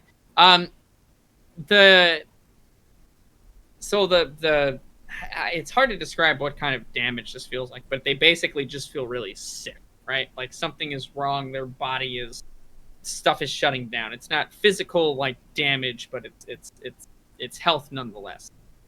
In order to not fall off of this rope, as any sort of interruption can cause that to happen, they sort of really have to hold on tight, and you see they're getting really clammy and pale as the poison starts to take effect in their system and make them feel quite nauseous and gross, which holds up the rest of the line.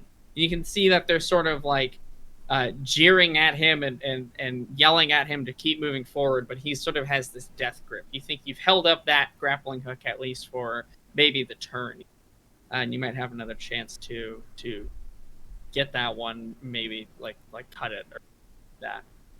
But in that time, the other pirate has managed to board the ship, and he pulls sort of these 2 daggers out from his teeth, and he's grimacing at you, Nigel.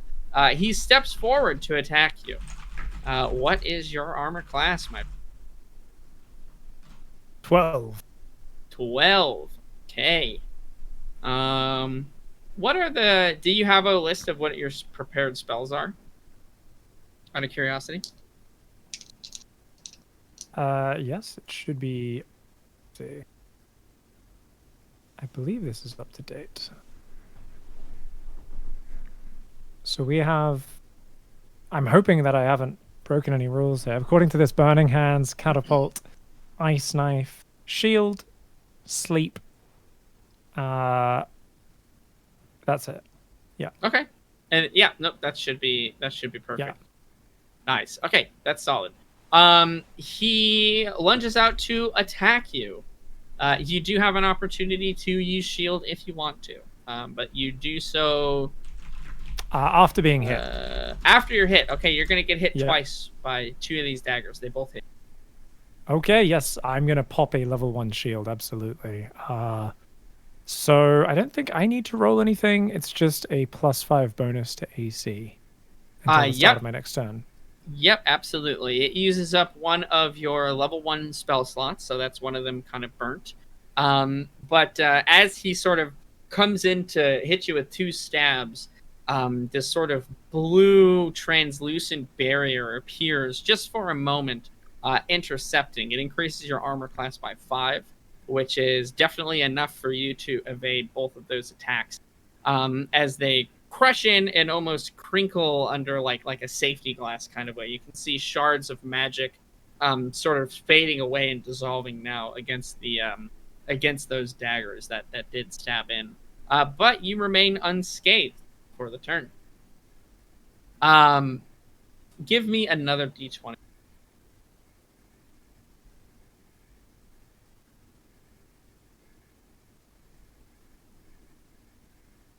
Eight.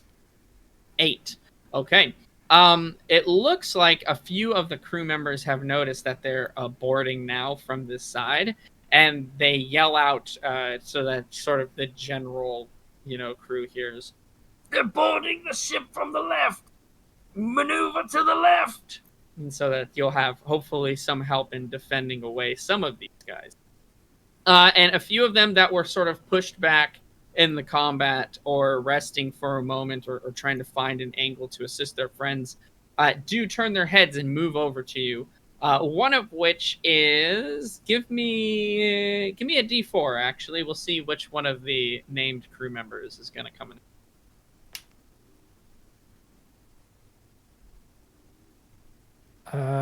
So it's the upright number, isn't it? The 3. Yeah. 3. Okay. You are assisted by Krungle and Bungle, the 2-headed ogre, have sort of lumbered over, and the guy that just sort of hit you with those shields, Bungle is going to try and slam him with his club. It looks like it is going to go wide, though, as the ship rocks in a strange way, and you can see the force of the club comes down and hits the ship itself, cracking and splintering a bit of the wood. Krungle, however, does have a spell he's going to try to cast, and will fail as well, as it seems like they're out of sync, and Bungle's attack sort of interrupted Krungle's a little bit, and his firebolt that he was going to shoot at that pirate goes a bit wide. But he bungled that spell. Oh, he did. He bungled the Krungle, dude.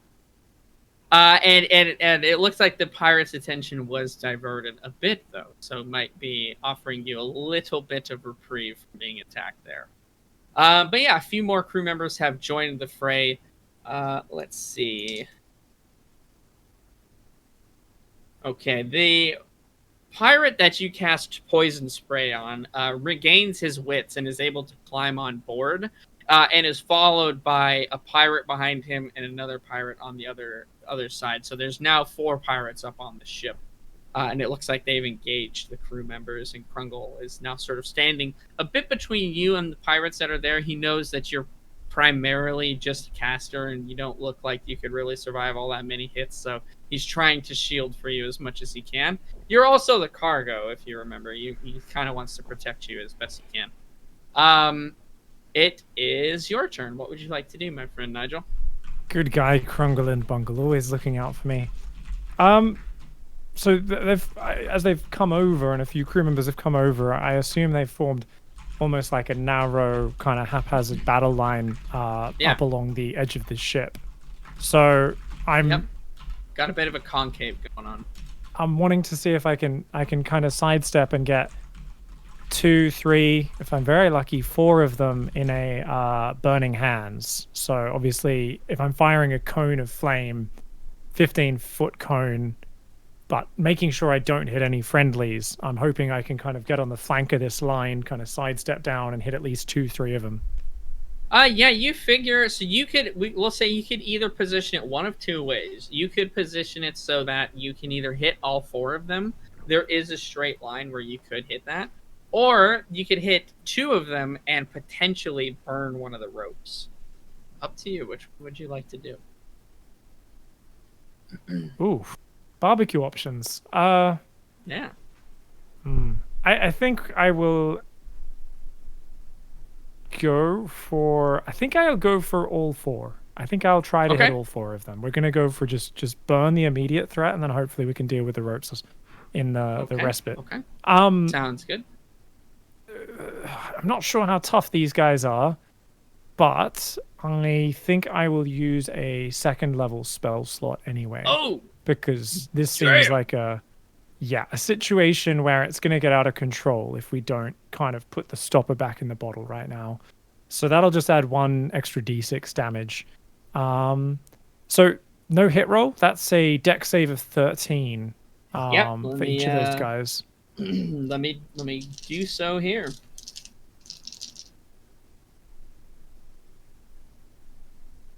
Oh my god, they all failed. All right, go ahead. 4 d6s on each. 4d6. I'll let you choose. You can either roll 4d6 for all of them at once, or you can do each individual one if you like. Sorry, everybody watching, but I like rolling dice. Thank you. We're gonna roll. That's right. We're gonna roll a lot of dice. 16 dice. Okay, so we've got a 6, a 3, a 5, and a 2 for the first one. Can you write these down for me by any chance? April? Sure. Got him. You got that? All right. The second one is a 3, a 2, a 5, and a 3. Okay, got it. Third one is a 3, a 4, a 1, and a 6. Some good rolls, man.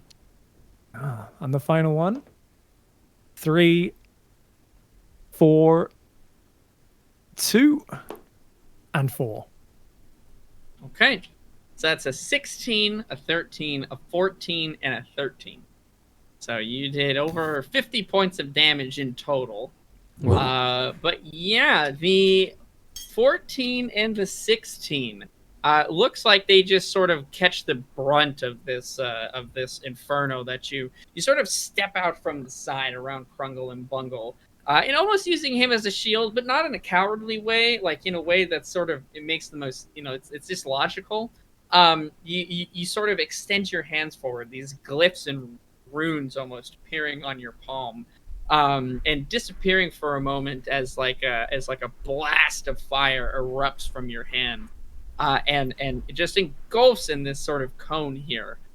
2 of them, the ones that were closest to you, that's the 16 and the 14. Just drop into sort of a pile of ash and dust as like their crispy skin is almost blown away in the wind. They don't even make a noise as they're just roasted alive. The 2 13s look like they're on the edge of death, and to avoid the pain of being on fire, they actually jump over the side, figuring it must be better to drown than it would be to be engulfed in this flame and be in this much pain. So in one move, you managed to deal with all 4 of them. Well done.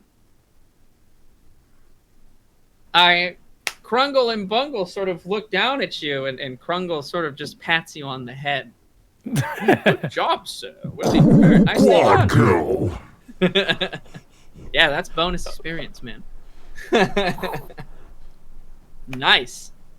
Yeah, the crew members are able to move forward in that time now that there's no enemies blocking their path, and they quickly cut the ropes on the side of the ship as well, stopping any more of those pirates, at least, from coming up. The again, sort of swinging back and hitting the side of the ship or their side of the ship. A few of them dropping off and splashing into the water, the icy depths below, calling them in their last moments. Really nicely done. I think, was that your first burning hands, or have you done another one? It's been a little while. I think we've burnt time. some spiders and things in days gone past, but it's been a lot more catapulting individual targets, and there hasn't been many chances to get in close. Very nicely done. That's I can't believe I failed all 4 dex saves. That's That I was like, as soon as that happened, oh, okay, they're just dead. There's no. Oh, I'm quite sure I've used up my luck for now. I think I'm going to be a potato on the deck for the rest of this battle. Got it. Well, with at least the left side of the ship dealt with for now, the others, a couple of them do linger back to try and do their best to avoid any more grappling hooks from latching on. But the others return to the front side of the battle where the pirates are streaming over the side. What would you like to do? There's still sort of combat happening on that side. It looks like it's fairly even. It looks like it's fairly evenly locked at the moment. Taking losses on both sides, taking damage on both sides, but overall, it looks like your ship's doing okay. Give me a D20, actually. How okay are we doing? Cool. And that's only the front of the boat still, right? It's the initial one that we rammed into. Yep. You were able to defend the left side with some help from your crewmates. What do we got ourselves there? A 7. Sorry, I'm not even pointing the right one at the camera. Okay. Yeah, it looks like it's fairly even. Not really swaying in either person's side. Okay. What sort of game-changing abilities do we have? Not too much. Now that everyone's engaged in a hand-to-hand, throwing firebolts from a distance is not going to be the greatest call. So I think I'll approach the battle, and I imagine, Krungle and Bungle and these guys will probably be rushing back over. So I'll probably just kind of go in right behind them and try to get towards the front of the boat and see if I can find a few good angles for some spells. So kind of approach the battle, but keeping an eye out. There's no boats on the starboard side or the rear of the boat, right? No, there's just the captain's ship that's a good distance away. It looks like it's just hanging out in the waters farther away. Not really. It's definitely out of range from anything that you could do. And then there's just the boat that you guys have rammed into that's just sort of interlocked with, and then the boat that's, as chat keeps yelling at me, on the port side of the. Right. So I'll head to the stern. I think stern is the front. Oh my god, dude! I don't know. With a stern expression on my face after roasting those dirty boarders, I will head to the stern of the boat. Okay. All right. You head to the stern of the boat. Krungle and Bungle are actually going to stay on the port side of the ship. I got it wrong. It's the bow. It's the bow. Okay. Sure. This is why I use front, left, right, and back, man. I don't know. Okay, I don't know. Why you watch Titanic documentaries? Well, then you need to chime in and correct our navigation here. So you head to the front of the boat. Krungle and Bungle are staying on the left side with a couple of the crewmates. A few of the other ones are running back, though. So there's about 3 people on the left side now, trying to do their best to stop them from reestablishing a connection to that boat side. As you approach the front, you do see that there are still pirates coming over, but a few of them have wisened up and are standing on the top now, and are actually shooting crossbows down into sort of the pile of your crewmates to try and pick off a few here and there very easily. Yeah, if there's anybody asking to get some fireballs shot at them, if they're going to be standing up on and getting line of sight, then we're going to actually start by just pulling a rock out of my robes, and we're going to take a shot at one of these crossbows. Are they actually standing on the railing of the ship, or just kind of like up on barrels and crates and whatever they can, like just kind of like a few meters back from the fight? So kind of thing? The way I have it in my head, right, is like their ship, it's still attached to yours, right? And so it's almost pushed up. Like your ship has pushed under, theirs is up. So the backside of their ship, they're sort of just standing on the railings that are there, and sort of shooting down while their allies are pouring down the sides and sort of scale the backside of their ship and then sort of drop onto your guy. Okay, well, I actually so I picked up this beautiful kind of smooth, almost glassy black rock, about 2 pounds, and I kind of wanted to keep it as a keepsake, but I think it has a date with the face of one of these guys. So we're going to use just a level 1 catapult spell. I believe it is a dexterity save of 13 as I blast this rock at the chest of one of these guys. Good lord, this does a lot of damage. Okay, Let me see if he is able to live or die. Basically, it's what's gonna happen here. Okay, death it probably is. Go ahead. He failed his dexterity save. As he was too focused, he doesn't even really move out of the way. He's focused on he's sort of like laughing to himself as he's shooting these bolts down. It's like shooting fish in a barrel. They never had such an easy job. Well, I told you potato, right? So a 1, a 4, and a 1. So a total of 6 damage on the 3d8s. Okay, fair enough. Wow, you managed to not kill him. That's actually kind of surprising. You do hurl this rock at alarming speeds. The ship again moving though in the way that it is very difficult to sort of lock on and anticipate where you need to shoot these magical energies basically. You do manage to hit him. It sort of clips the side of his face and sort of bashes just above his eye. And you see blood that is sort of pouring down, but it looks like he's more annoyed. Well, I mean, 6 damage is still a decent damage. But he does look like he's okay. You can see a portion of his ear looks like it maybe has gotten actually like scraped off from the rock passing through so quickly. But he's still alive, and he now is like, after being disoriented for a moment, locks eyes on you, and shouts what you imagine would be a swear word if you could hear him. He's a little bit farther away, and is going to shoot a bolt at you in response. What's your armor class again? 12. 12. All right, let's see. Can they do any damage? All right, he's going to hit. Am I good to keep rolling here, or are we busting another shield? I'm surprised enough that he survived my awesome lucky rock that I am not going to cast a shield. All right. The bolt is going to be fired with such fury, and it finds quite an easy perch in sort of your side as it hits and sticks into a few of your ribs, dealing 7 damage. It's quite painful. Shit. I'm out of one. Dang it. Yeah, but he starts to reload the bolt after that. Not moving anywhere. He's going to stand his ground and try to shoot another one at you, if he's still alive at that point. But this bolt is almost like a spear of fire as it burns a bit just from being stabbed like that. Blood is sort of streaming down your side and staining your shirt and your pants. Yeah, it does not feel great, but you're still standing. You're still okay.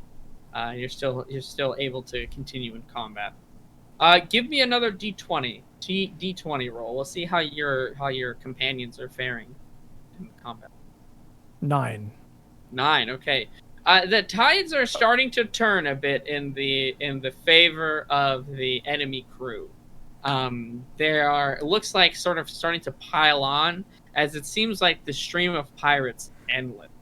And it looks like it's really just going to be quite a hard slog of a battle.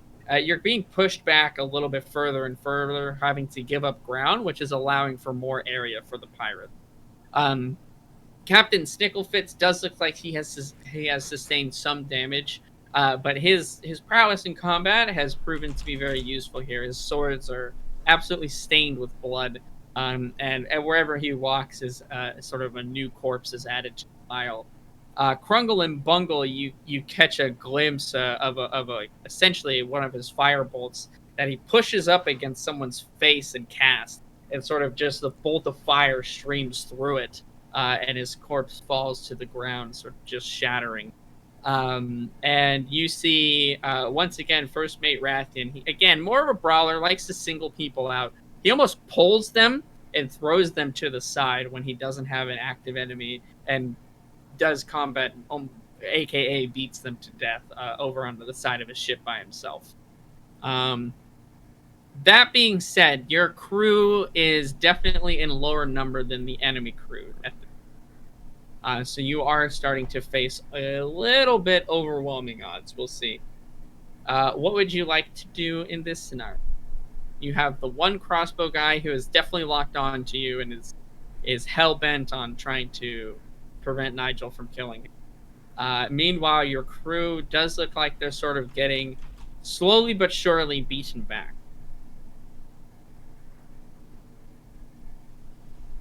How many how many people are standing within 5 feet of the guy that's locked onto me? Three. There's a total of 4 people shooting from the top. So 3 of them are nearby. Maybe another 1, depending on if there's someone actively trying to climb over them. So up to 4, or sorry, up to 5, but currently 4. I imagine how far has the line pushed from those guys who are standing up on the railing? How far is the battle line? I know it's kind of ragged and haphazard, but Yeah, you guys have been pushed basically, like, I'd say at this point 10 to 15 feet forward from where you were originally engaging. So they're probably about a solid 25 feet away if you count the distance up. okay, so about 25 feet back from the railing Yeah. and at the edge of the boat. Okay. Yep. Cool. I think I'm going to, because we're getting pushed back, and I think that's more important, is trying to turn the tide rather than deal with this D-bag. I'm going to see if, is it possible to get an angle on multiple people again, if I can kind of hit the flank of this line, just run forwards and look for another Burning Hands opening? Yeah, you can probably try to get yourself a good angle here. Yeah, let me see. You are able to get an angle that will hit about 12. Hot damn. We're going to run in, but staggering a little bit with this crossbow bolt, causing me a lot of pain. And yeah, I'm going to try and blast a level 2 Burning Hands once again to see if I can turn the tide of this. All right. Okay, hold on. It's going to take me a little bit. I only have 3 at a time here.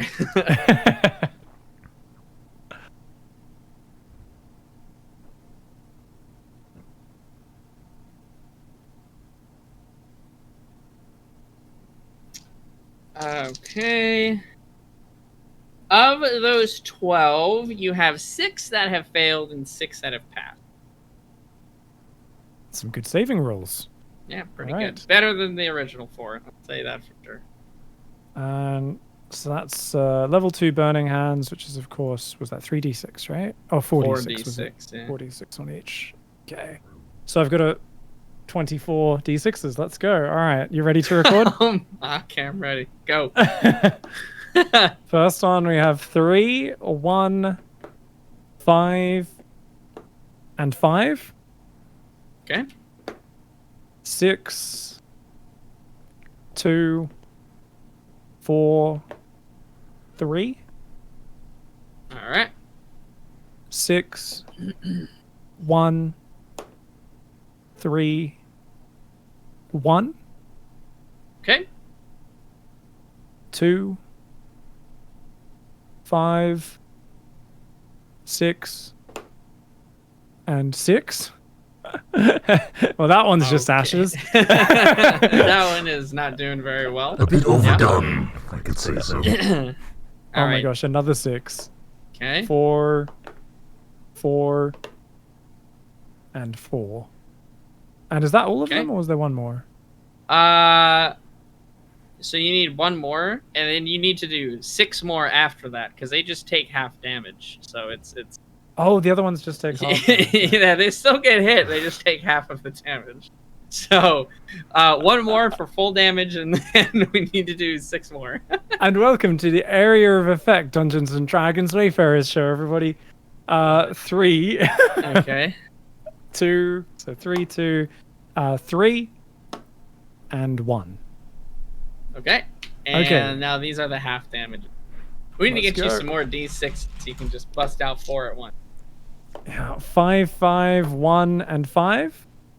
Okay. 4, 4, 1, and 4. Okay. 1, 3, 5, and 5. So that, okay. 5, Yep. 2, 5, and 2. Got it. 4, 4, 5, and 5. Alrighty, and one more. 6, 1, 4, and 3. Okay. Got it. Yeah, of the first 6 that you hit, let's see. 4 of them do just kind of crumple into a pile of ash or sort of just burnt skin, and just instantly fall to the ground, basically just dead. The other 2 looks like they are barely hanging on. A couple of hits, or their follow-up hits that come from the crew, are able to just erase them from their side of the ship. The ones that have taken half damage sort of were the ones towards the back. They were able to they had a little bit of time to sort of duck out of the way and only are horribly burned instead of extremely burned to death. So they have sustained some very serious injuries, rather, which are really not going to be very sustainable for them as the fight moves. So that alone, I would say, definitely has the ability to turn the tide of battle in your guys' favor. As you do that, though, another crossbow bolt shoots through the air and does manage to hit you once again. Sort of sacrificing your own health and energy, being a bit more vulnerable so that you could try and turn this fight around. Dealing 8 damage to you. As it sort of slams into the back of your shoulder as you're sort of crouched over and shooting this stream of fire over at your enemy. Yeah, so that is where you are at. We'll go ahead and I think take a quick pause there, and then we'll go back to call and see if we can finish up some of these tonight, or see if we'll have to save them for next time. So regardless, though, we'll take a quick 5-minute break. I think here's a pretty good spot for it, and then we'll come back freshened up and ready for some more fighting. Ladies and gentlemen, thank you for tuning into Wayfarers Pirate Battle Edition.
Ladies and gentlemen, we are back with episode 27 of Wayfarers, Pirate Boat Battleship Edition. Which is the port side? Which is the starboard side? Find out on this episode of Wayfarers. Alrighty, welcome back, everybody. So we just left off with Nigel absolutely annihilating quite a number of hapless pirates who I was would just- dare. Yes, well, I grew up learning a lot of hospitality, so I just tossed a few more borders on the Barbie. So everybody's welcome. Dinner's going to be good tonight. There you go. Who said you guys couldn't resort to cannibalism? Perfect. So Nigel's going together quite swimmingly. Let's head back to Call's side of things. So Call, we left you. You had recently just shoved a cannon off of you after rolling a 1 and getting this sort of pancaked, basically. And you blasted a hole in the side of the ship, actually, with how forcefully you shoved the cannon off, which also killed a few of the combatants that you were against, sort of coup de grace one that was on the ground. Now, there is one orc on the sort of backside of the ship, about maybe 10, 15 feet away from current. Kaveka is reloading his crossbow. It looks like he's pretty content to stay ranged and offer support that way. If he... How far away is this enemy from me? About 15 feet. I would like to close the gap and bite a motherfucker. Okay. Give me a d20. You close the gap very quickly, sort of rushing over there. Give me a d20 roll to see if you hit. 17 plus 5 is 22. Yeah, definitely that is more than enough. Give me some damage, and then it's also +2 for that rage still. You're still raging.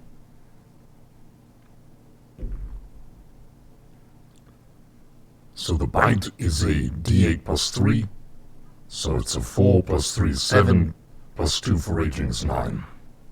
Nice. Yeah, you sort of just sort of take a big chunk out of this orc's arm as he was raising up to sort of bring a cutlass down on you. Ooh, You salty. take the opportunity, and yeah, you munch into him, which also heals you for 4 HP.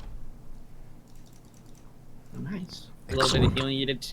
You did take some damage from the cannon getting smashed on you there, but he is still standing. From behind you, actually, give me a dexterity save back.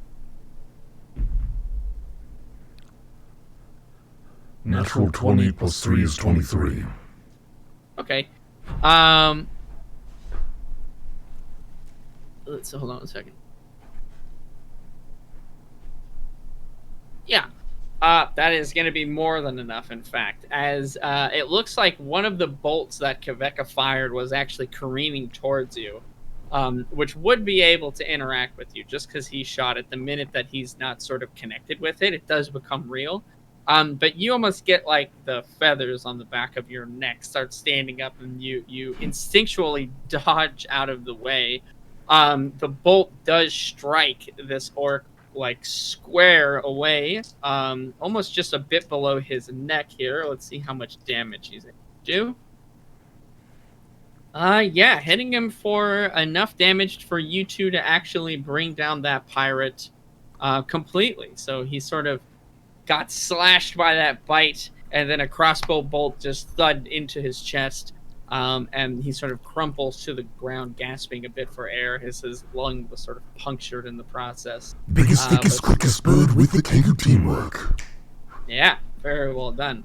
It's now back to you. There are 2 grappling hooks on either side of you, about 15 feet apart. You're in the middle of the room. And you know that those are where the enemies are sort of climbing up from boats.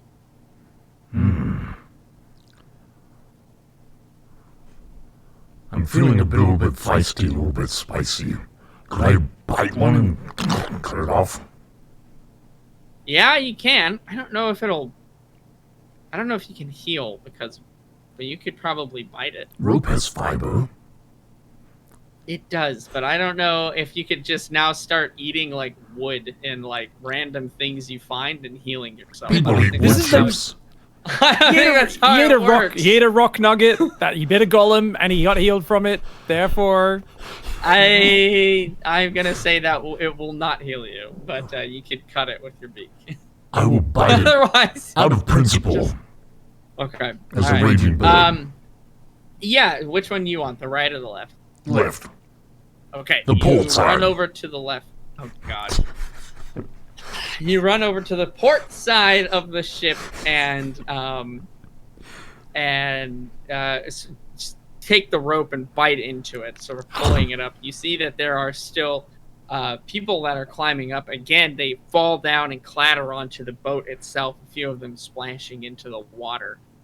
There is one rope that's on the starboard side that you still haven't been able to deal with quite yet, and another now human has sort of climbed aboard the ship, as it looks like you are slowly but surely pushing them back.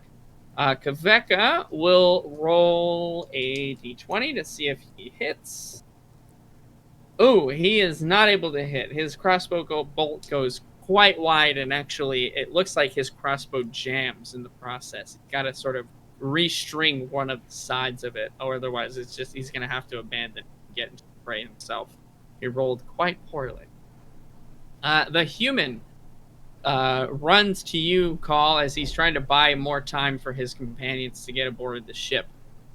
He is going to attack you. What is your AC one more time? 7 Okay, he's going to go for 2 slashes, 2 quick ones, which you are very easily able to dodge out of the way. You sort of duck and dodge your way out of those 2 rhythmic slashes. They look pretty good, but you were just a bit too ready for your turn. The starboard side is the side with the starbird the call came to. That's me. Okay, fair enough. What would you like to do? I would like to go to the starboard side and cut up the motherfucker. He's right in front of you. He's I would come over like to simply bring down my sharp object upon him. Okay, give me a d20. It's going to be a 2 + 5 is 7. That's not going to be enough, as it looks like this pirate also has a few moves and is able to sort of deflect your scythe and step out of the way of the majority of the slash there. It is Kaveka's turn. We'll see if he is able to have any better luck this time. He is not. It's just a festival of missing, as he's still trying to rewire that crossbow so that he can be useful in combat once again. It's the pirate's turn now. It's a battle of the incompetents. It really is. He is... Oh, God. Did he hit his second one? No, not even close. He once again does that quick flourish and tries to hit you, slice into you twice, but you do literally the same exact move and dodge out of the way again. As he cuts nothing but air. Your turn, as he's still just as intense in trying to hit you. Give me a d20 roll before you take your turn. Natural 20. Okay, no further pirates board the ship, as something is either they're climbing slowly or it's gotten rough out there and they're having to hang on. Who knows? But this is the last pirate in the room. Rolling to chop him up with the scythe. Okay. 16 + 5 is 21. That will definitely hit. And then D12. Mm-hmm. 3 + 1 because it's sharp, so 4. + 3 because I'm strong, so 7. + 2 because I'm in a rage is 9. You absolutely got it. So 9 points of damage coming down to that guy. He is unhappy about the situation, taking quite a slash from your scythe as you bring it down. It sort of just slices in across his chest there. Now he staggers back for a moment, the pain sort of causing him to reel. But it looks like he's still standing and he's still going to try to keep fighting. We'll see if Kaveka can put him in the ground. No, he cannot. He is able to restring the crossbow so that he can start fighting once again. But he sort of panics and in the flurry just fires another bolt, which goes wide once again and sort of hits the ground before your guy's feet. Don't worry, Carl is here. Fair enough. Go ahead and give me another d20 before you take your turn. 12. Okay, still no pirates have joined the fray, but it looks it's probably soon, if not next turn. This time I'm feeling a little bit famished. I would like to bite. Okay, go ahead and give me the roll for that. 13 plus 5 is 18. Yeah, that'll hit. 1d8. 4, and then plus 3 is 7 for the bite. 7 for the bite, and you do get your +2 because this is strength based, so that would be 9. Yeah, that is actually just going to be enough damage to take down this pirate as you take another large chunk out of his skin, sort of the collarbone area and his neck at the same time, and he incapacitates himself and falls to the ground, bleeding out on the Salty deck. swashbuckle sushi. You regain another 4 health, for what it's worth. That's worth 4. It is. You still have your movement. Anything else you want to do this turn? Yes, I would like to. Okay. There aren't any grappling hooks I can see? Nope, there's one left where he came from. I would like to do this in the direction of the grappling hook. Okay, sounds good. Yeah, you run over to that grappling hook. It looks like there is another human pirate that's about to start climbing into the window, but you sort of push yourself. You're in the way. He's going to have to get through you in order to get on board. Kaveko will move forward, crossbow in hand, over to try and assist you with whatever might be left on this side. But doesn't shoot anything as he has no targets currently. The pirate on the outside of the ship is going to try to grapple you and throw you outside as you've gotten close up to the window. Give me a strength saving throw. Do I have advantage? And you get 'cause I'm advantage raging? on strength. You get advantage. So you get to roll 2d20 and take the highest. 12 plus 5 is 17. Okay. 14 plus 5 is 19. All right, yeah, he is unable to win. Big surprise, as he sort of grabs your like a tuft of feathers, and you in return actually grab his arm. You're now grappling him. What would you like to do? Can I throw him out into the sea? Yeah, you definitely can. I'll say, fuck you, and I'll throw him out into the sea. Yeah, perfect. You effortlessly toss this guy. Give me a strength saving throw. I guess it's possible you could fail. 9. Yeah, that's gonna be enough as you have already won the grapple check. You sort of basically just shove him off of the rope, and he falls and flips down and into the water. You see him flailing about for a moment, but quickly sinks underneath the waves as the ocean takes yet another victim. I'm the one who grapples. Yeah, I guess so. He's gonna have to learn that. Give me a perception check.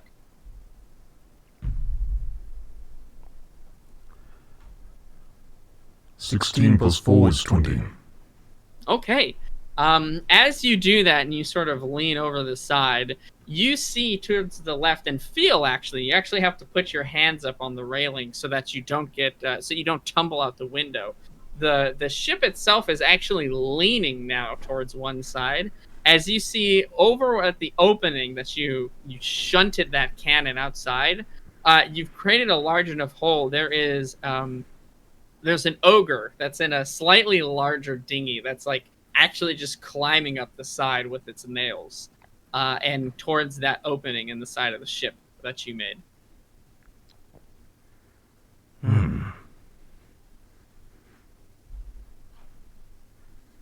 Is he in attack range?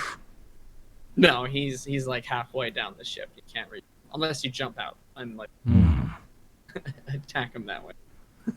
But you're still at the window where the grappling hook is. So that's still firmly there. There are still other pirates trying to shimmy their way up the rope. Can I cut it? Yeah, definitely. You cut the rope with your scythe or beak. Okay, Scythe. yeah. You bring down the scythe, and with a quick slice, you're able to sever the rope. The grappling hook clangs to the ground, and the last of the grappling hooks have sort of fallen, and the boat flips over. The pirates that are inside now spilled into the ocean. So you just have this last happy customer that you might have to deal with. Kveka, sort of feeling that the tilt of the boat, walks over to the edge where you are and actually sort of phases through you.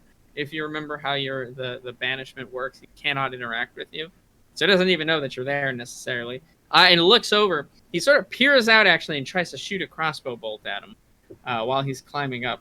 It's pretty difficult though, as it's not a really good angle for him, and the crossbow bolt just sort of splashes in the water down below. But the ogre is climbing up the side.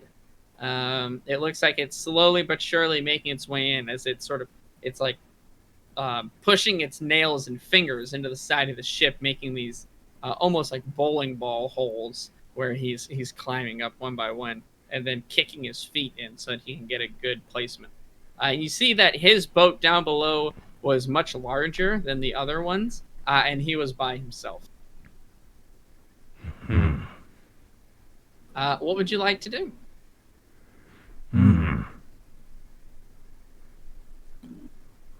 I think... Where is the cannon relative to where the ogre is climbing? So there's cannons on both sides of the ship, right? So if this is port side, I think is what we say. Yeah, port side. There's one cannon on starboard side of that hole. But it's behind like these blocks that keep the wheels locked in place. Would I be able to move the blocks around and point a cannon to where he will emerge into the ship? Oh, you can certainly try. I would like to attempt this maneuver. Okay, I like it. By the way, I forgot to wear my shirt. I just realized, Mendax, I meant to wear it. There'll be other nights. It's totally There fine. There will be. Mendax actually bought me a shirt that says on it, "You can certainly try." And there's like a green skull with a D&D font. That's quite cool. As apparently I say it a lot. I didn't know that. But yeah, I just kind of remembered as I said it again. Yeah, you head over to the cannon. I like the ingenuity. And give me a strength save. It's heavy, and you're going to be fighting against gravity. But you remove one of the blocks, and you flip it around. Let's see if you're able to hold it in place. 17 plus 5 is 22, and I have advantage. Okay. 19 plus 5 is 24. You are able to dig your feet into the planks of the ship and you flip this cannon around and hold it in place.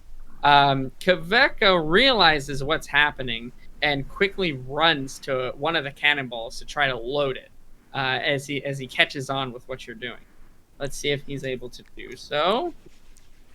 Oh yeah, he actually rolled a 20 there. Nice. Oh, that can't do teamwork. He picks up one of the cannonballs and sort of carries it over to the cannon, drops it inside, and you guys stand there at the ready, just ready to shoot this cannon at this ogre. Man, I did not anticipate this to happen, actually. Yeah, after another few moments, you see the ogre's hand sort of clamber up on the deck as it's pushing itself up. It's just now stumbling up on the ship, but it hasn't quite fully made it on top.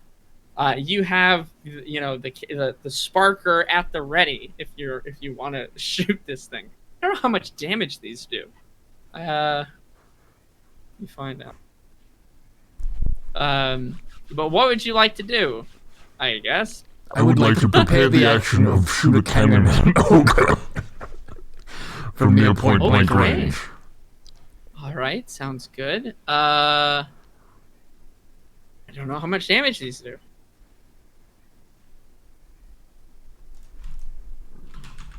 I believe I recall somebody in the chat last week saying, "Oh God, I hope they don't get hit by a cannonball." there's Five almost no way D10. for the DM to not stop them from being dead. All right. Yes, it does. It does 8d10. 8d10 damage. Go ahead as you loose the cannon. From the cannonball, the ogre looks up and you see his face drop slightly. You realize what's happening. Go ahead and roll damage. Wait, find a D10. That's a lot. Okay. 5. Up to 7.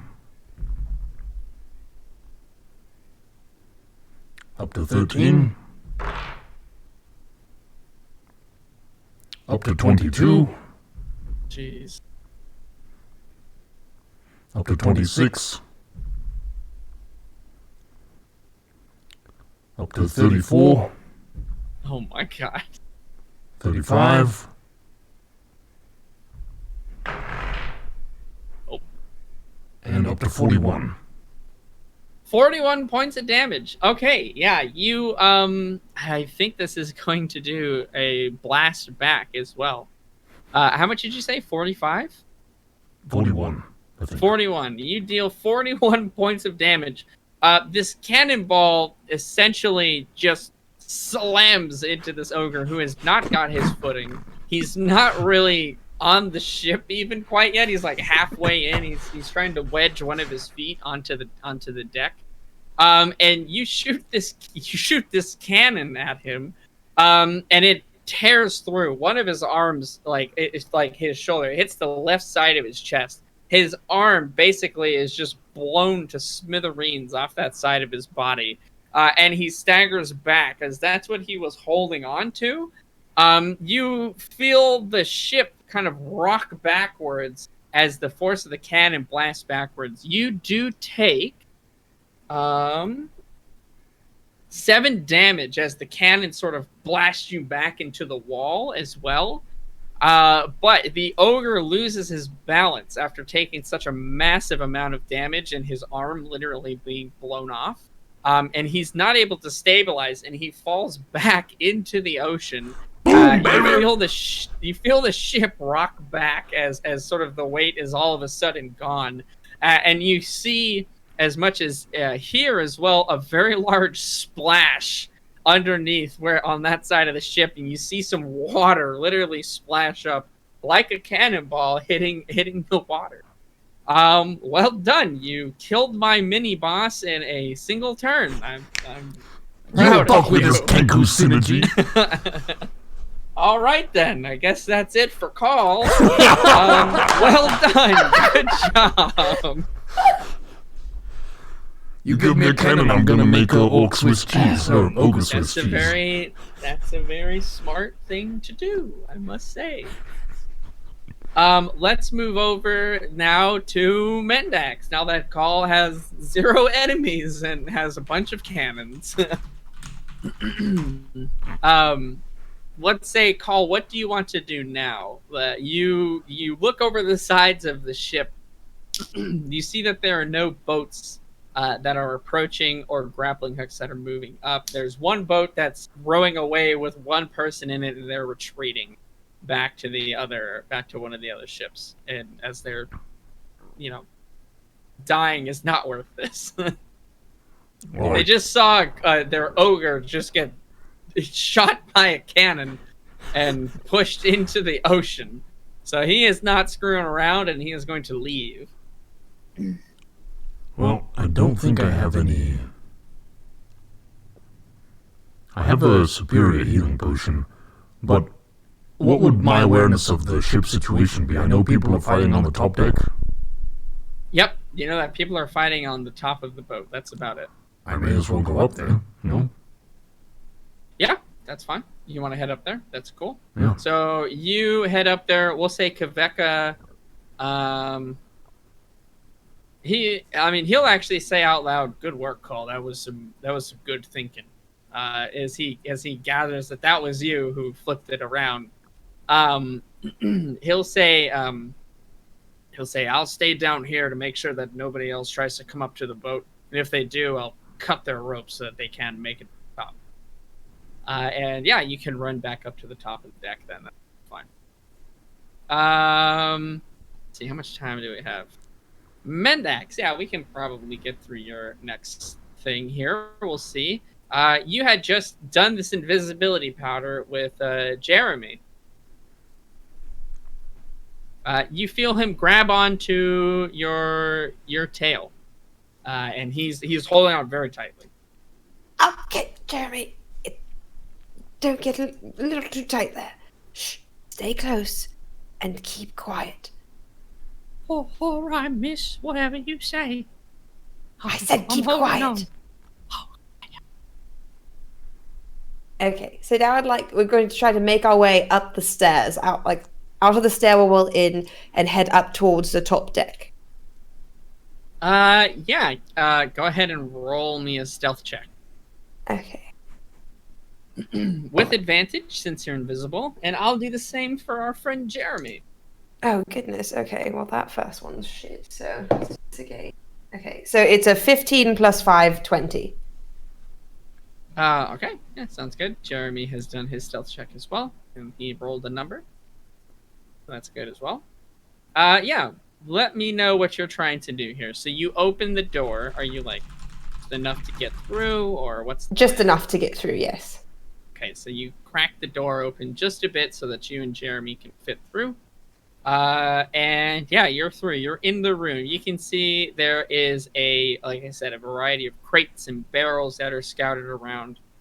There's 4 of the crew that are just sitting and leaning on some of these tables off to the left side, the starboard side, or I don't even remember which side that. Oh no! Oh my God! It's the port side. Whatever, the left side. It's the same And they have not seemed to notice you. Okay, then can I see the next set of stairs? Are it like the stairs going straight ahead of us? I want to try to work my way up. Yeah, on the other side of the room, there is a set of stairs that you can see that will go up. Okay. While I'm making my way to the stairs, I just want to keep an eye out. Are there torches? Are there oil lamps? There are oil lamps on the sides of the walls, yeah. Okay. Are there any close to where the stairs are? Yeah, we'll say that there's 2 that are on either side of the stair sort of doorway. Okay. Did I want to try doing this yet? I don't think so. I'm just going to go for stealth. I was going to knock one off and set a fire behind us, but I feel like Jeremy's definitely going to fall into that fire. So we'll just stick with the stealth for now and try to make our way up those stairs. Sure. How quickly are we moving across the ship? It's like 100 feet right across. Pretty big ship. Oh, I didn't realize it was that far. How heavy is Jeremy? I don't know, like, about how old is he? Is he like a 5-year-old, a 6-year-old?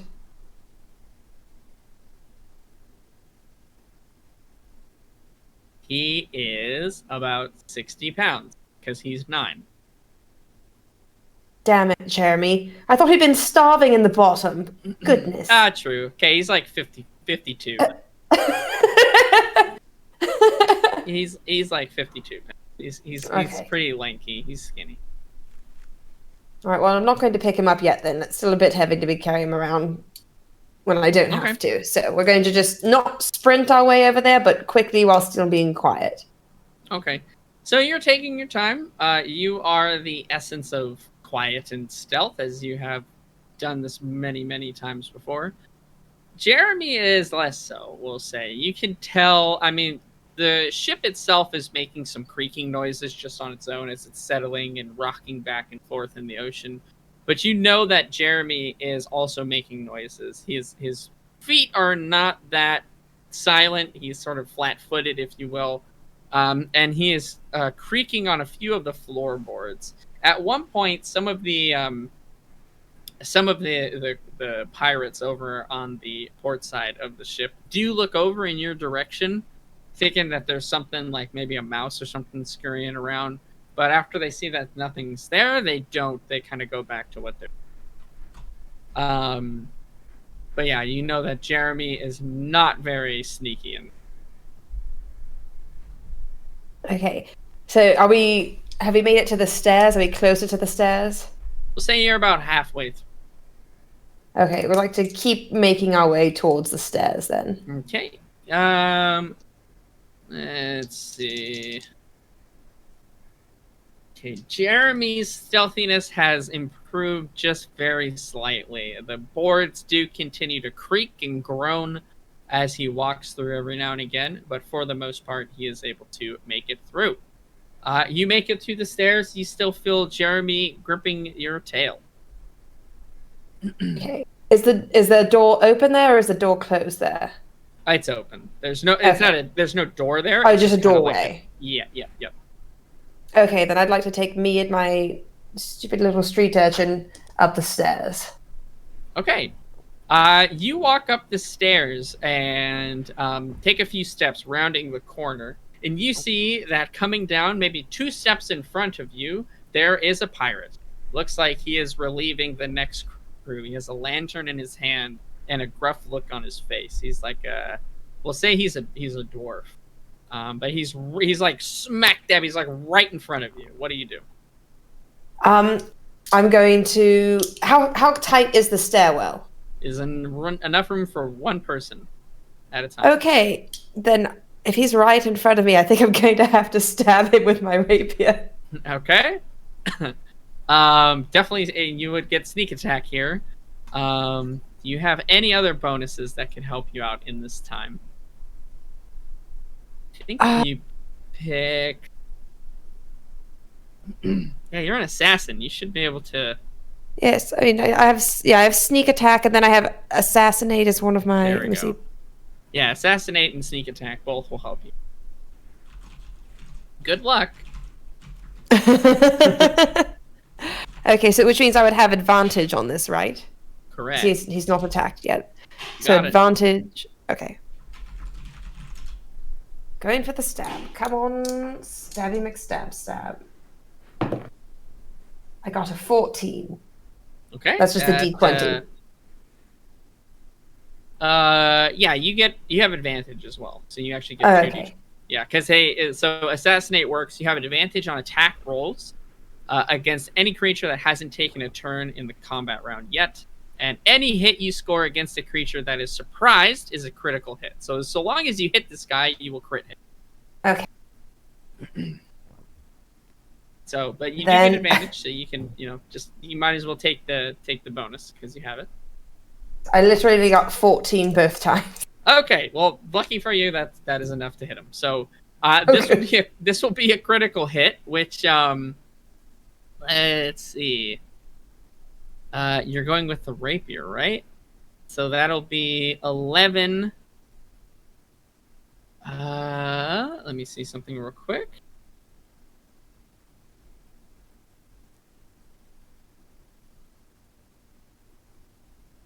Let me see.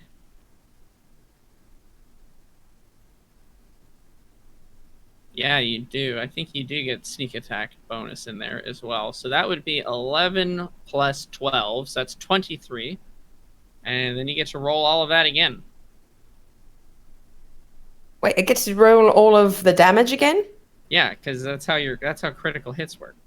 Oh, You get cool. 1 max damage version of the attack, and then you get a second attack that happens, basically. Like a second so I set get- of damage. 1d8 plus 3 again, Uh-huh. and then another extra 2d6s. Mm-hmm. Yeah. Okay, so 1d8. So you can think of it as like a regular attack plus 23. That is the Okay. damage you're about to do. Gotcha. Let's see. Well, the first one is my 1d8 plus 3 is going to be 4 because I rolled a 1, Okay. and then 2d6 is a 3 and a 6. So 9. Okay. This guy is ultra dead. He's very, very dead. You literally cut off his head as you just absolutely decimate the person. Very quietly, you basically slice your rapier through his neck and manage to sever his spine in one fell swoop. You now have a dwarf head and a dwarf body corpse. Yeah, that's how. Just to reference, that is, you didn't do anything special. You just hit someone that couldn't see you. This is how rogues work. When you pick assassination as your like subclass, you surprise someone and attack them, you will murder them. Like, they I think will this is the first time I've surprised someone and attacked them. Yep. What have I been doing this whole time? I don't know, but I'm Sneaking just up on like everyone. just I'm about to letting you get know, very like, stabby. this is how your subclass works. Like you sneak attack plus crit them. It's absolutely broken. Very good. So 2 things happen. Number 1, you have a corpse in front of you. Number 2, Jeremy, you can feel tenses up really bad because he's never seen like somebody die right in front of him before. So he's kind of freaking out again. He's not shouting or anything. Number 3, you are no longer invisible. Son of a bitch. Okay. So I'm going to pick up he had the lantern. He was carrying the lantern with him. Mm-hmm. Correct? Yep. Before I do oh goodness, they could probably hear me. I don't know how to get in touch again with Nightmare, that son of a bitch. Okay. Yep. Okay, I'm going to motion like this again to Jeremy and take the lantern in one hand. He still has I'm assuming he probably won't let go of my tail because he's so terrified. He is very terrified, yes. Okay, and then I'm going to stare longingly at the dwarf shoes and then think better of it. And then keep going upstairs. Oh, they're really nice shoes. Shut your mouth! Are they really nice shoes? Oh, they're pristine. Are they really nice shoes, though? They're really nice. Okay, never mind. I'm going to go like to Jeremy, and I'm going to try to tug them off real quick. If they won't come off really quick, I'll just leave them. But if they do just come off quickly, I'm going to take the shoes. Okay, give me a sleight of hand. Yeah. On my life, on my dogs. It is a nat 20. All right, you're able Plus to 3. effortlessly slide the shoes off of this dwarf's feet. Oh, yes. As there's a couple of even like gems that crust the outside of it, so they're Shut really your nice. mouth. Mm-hmm. This spangle-footed little bitch. I'm so glad I killed him. Oh Well my god, done. I'm so excited. All I just right, have to you have make the that- lantern and you're unstealthed. There's at least one more level above you before you hit the deck. So what's the plan? Okay, so we're going to keep going up Or to you're the top of the... invisible. Yes, we're going to the top of the stairs, and I'm going to try to... I won't have the lantern out there. I'm going to hold it behind me, but I am going to poke my head out just to try to look around and see what I can see. Okay, give me a d20 roll. I got a 2.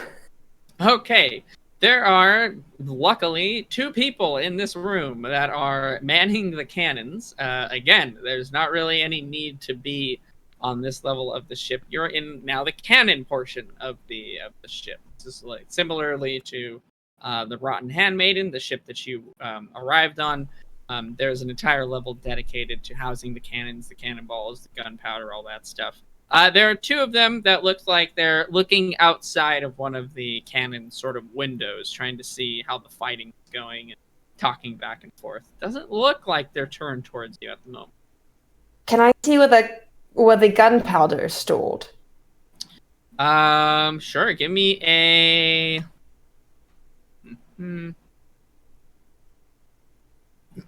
Give me an investigation. Okay. If you can deduce where the gunpowder is. Got a 9 plus 5. So 14. Yeah, it is. It looks like they are stored in crates, actually barrels rather, at each of the corners. So there's 2 that are right next to you, basically, and then 2 at the far side of the ship. It looks like they try to position them so that they're accessible no matter what side of the ship. Okay. Now, if it's in a crate, is the gunpowder in bags? You know, have like, to 'cause they open usually- a crate to find out. You Oh, figured God that damn it, the they're closed in crate. these barrels, though. Okay. Is the barrel, can I, like, just reach next to me and gingerly open it, or does it look like something I'd have to, like, completely Crowbar the open. The one you're next to, you'd have to crowbar open. Okay, well, that's no good then. Are the stairs in between myself and? Yes. So the pirates are in between myself and the stairs. Yeah, they're like in the middle of the room. You're at the very back, right? And then the stairs Gotcha. are all the way at the other end. Gotcha. Okay.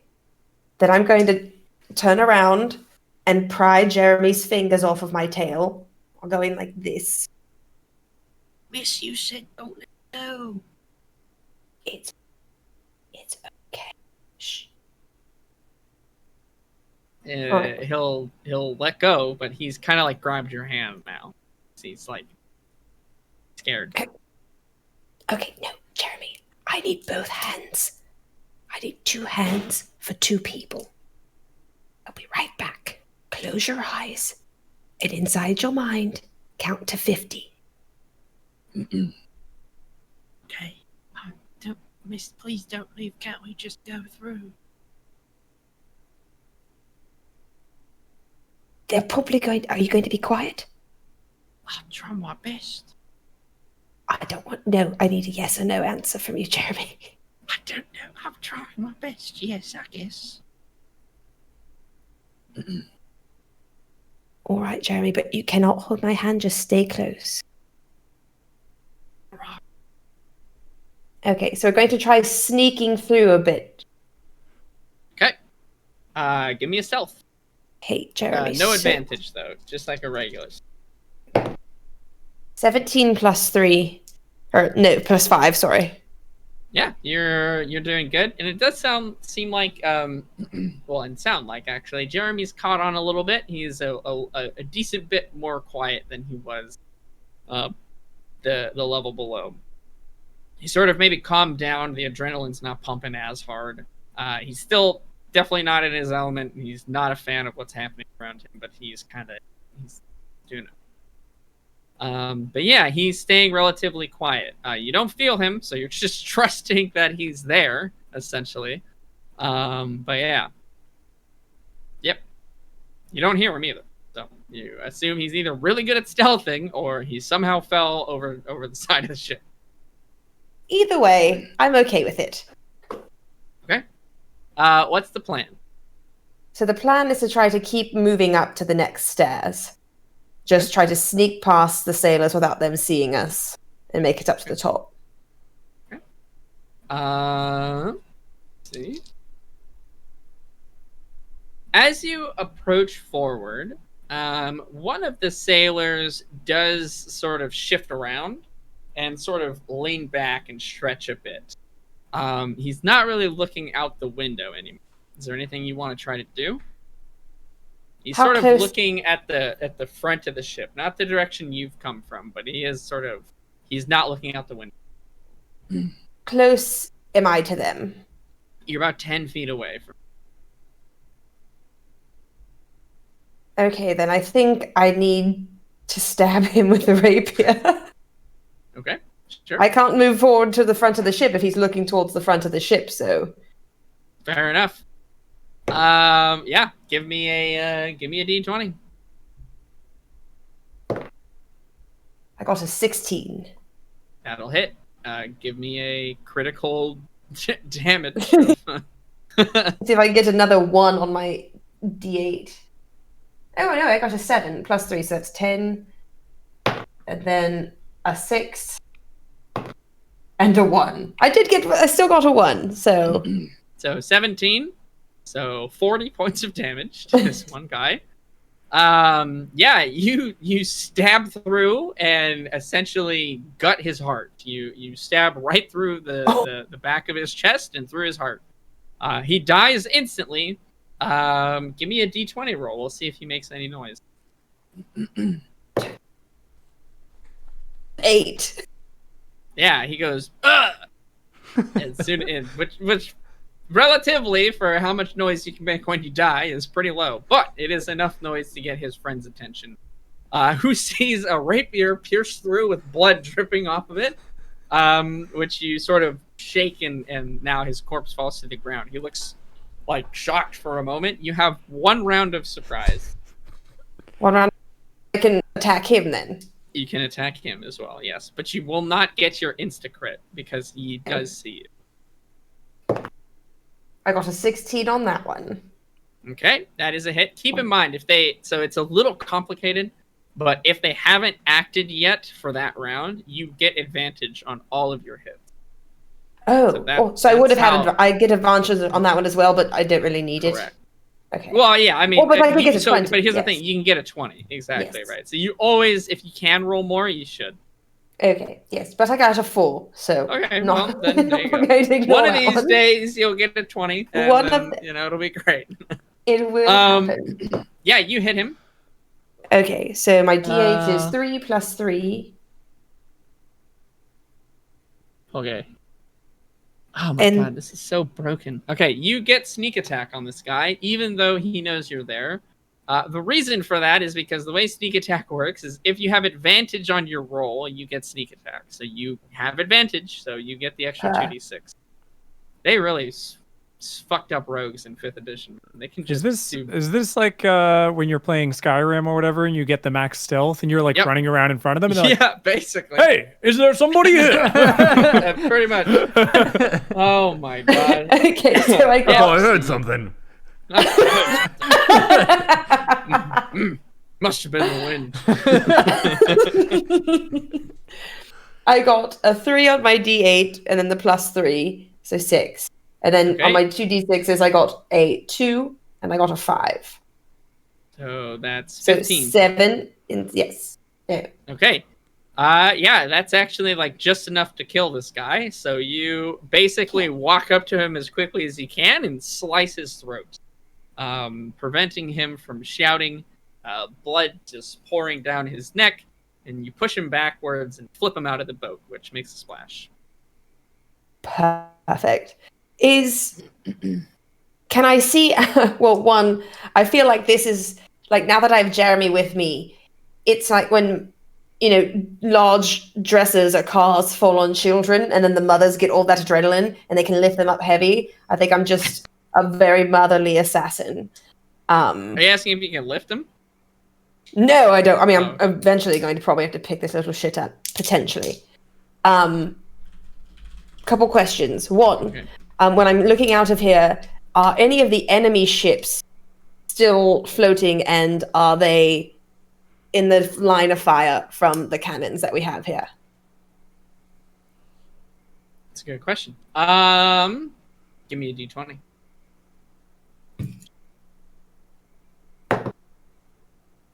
Nat 1. It's not really lined up the way that it would have to be. You're not by any means like a cannoneer. You don't know how fast they go or the trajectory. Like I said, you are a very far distance away. Cannons are actually typically more of a close range kind of weapon, even in ship combat. They don't go for like miles by any means. So you don't feel that you could do that. But I tell you what, and I haven't actually done this for the entire campaign so far, I will give you an inspiration point because that is extremely creative. So there you go. Ooh. You have an inspiration. You can look up what that does. I You have can use no idea inspiration what that for does. lots of. It's like a token. It's almost like luck that you can redeem later. Oh, do got stuff. you. So that was really good. I did not think of that, and I like it. In fact, Call, I'll give you an inspiration as well for that cannon play. That was quite good. I like that. Ooh. Oh, a token. I often forget that they have inspiration in 5th, so I don't give it out all that much, but I'll try to remember. 5 Carl. Inspiration. Cannons. Get yourself a cannon, Nigel. Nigel just doing wizard stuff. No creativity there. Just, blasting 50 points of damage at once. It's fine. Yep, no big deal. See, it's Hey, funny because. Oh, go ahead. Just turning the sausages at the barbecue, Yeah.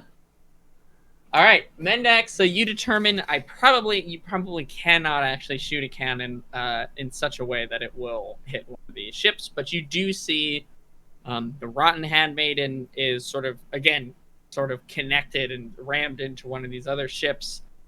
You see the wreckage of the ship that Kaveka was able to destroy, burning out in the ocean and sort of crusted and fall apart. and you can see a ship behind. So you can see the 2 ships that are engaged in combat with your friends. Yes. Okay. Then one of the crates with the gunpowder is still here. Yeah, there's 4 of them. Okay. So, and there's still one that's open, or the one that I can open without a crowbar. All of them will require you to use a crowbar. Do I see a crowbar anywhere? You have a crowbar. I have a crowbar? You have a crowbar. Then you're okay. Looking at it. I see it right now. Oh, perfect then. I'm just like, I know how to hammer. Okay, perfect. You realize in that moment that you have a crowbar. This whole time, I could have been crowbarring people on the back of the head. I probably could have crowbarred my way into the ship as well. You know, there was a lot of options for the ship to get into that, but you just, hey, I like the one that you picked. That's cool too. Okay. So I'd like to use my crowbar and open up one of the crates because I want to get some gunpowder out.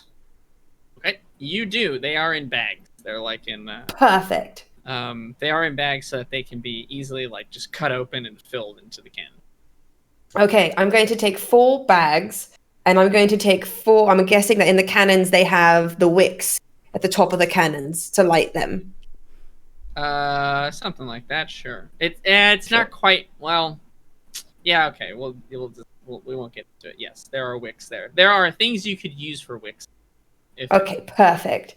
Then I'm going to take 4 of those as well, and I'm going to shove them into the top of the bags. Okay. And take those along with me. Okay. You do so. It takes you a couple of minutes. Let's see if anybody walks down in that time. No. Perfect.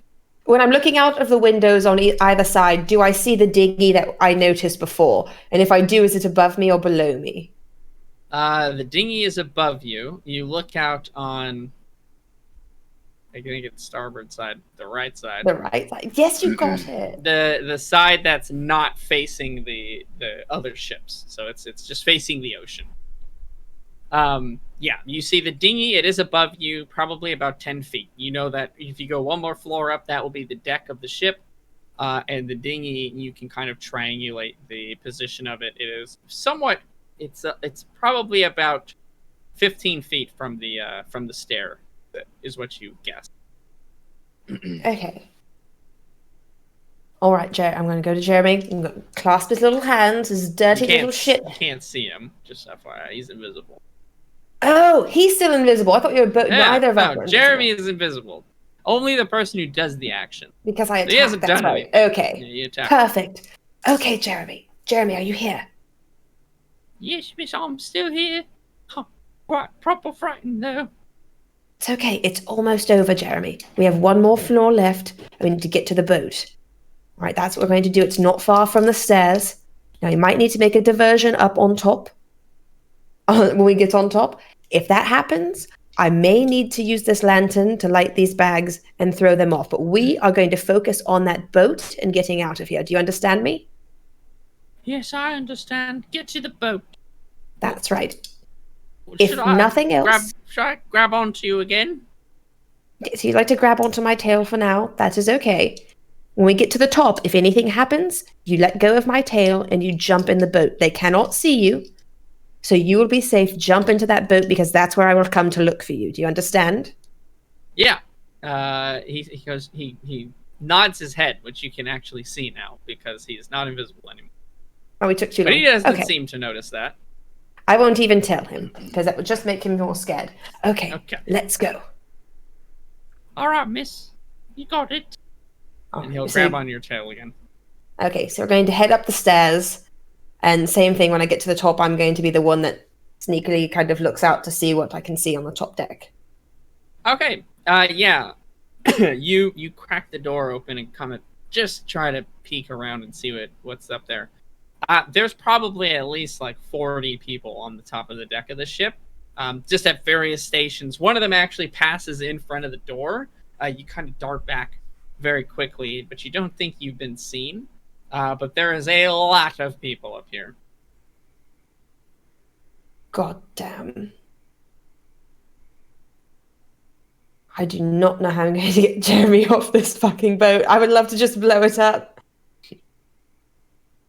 All right. Do I see that their focus is mostly?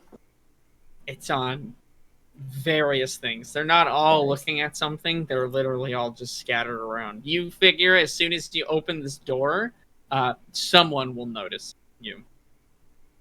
Does a door open in? It opens out. Fuck. Double fuck. No, let's see. Do I have anything else that I can use?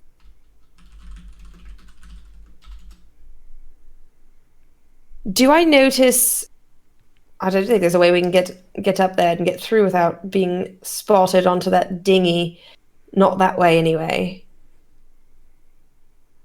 Poor Jeremy. Knew him well. Poor Jeremy. No, I'm getting this little shit off this boat. He made me use my fucking invisibility powder on him. Needs to be worth it. Okay. Actually, I'm going to take him back down because I want to look at a few more things. So I'm going to motion him back downstairs, keep the door closed, come back downstairs. Do I notice any rope or anything on that deck? Give me a d20. I mean, it's rope. Yeah, I guess so. Sure. Yeah, you have rope. Okay. You have rope everywhere on ships, right? I do, yes. Okay. Jeremy, this is what we're going to do. Actually, one, I'd like to congratulate you on your counting. There is just about 50 people on this boat. So well done. Thanks, miss. Outside of these windows, these I want to be an accountant when I grow up. Okay, Jeremy, that makes me not want to save you. No one likes accountants. They're boring. Oh. Never mind then. I want to be whatever it is that gets me safe today. You want to be quiet then. That's what's going to get you safe. All right, miss. Okay, so what we're going to do is I'm going to tie... Can I fit through the windows? The cannon windows? Yeah, you have a +7 in acrobatics. You can definitely just kind of get your way through them. Yeah. Okay. Then, let's see. Got to be a way. I'm trying to figure out a way that I can... Trying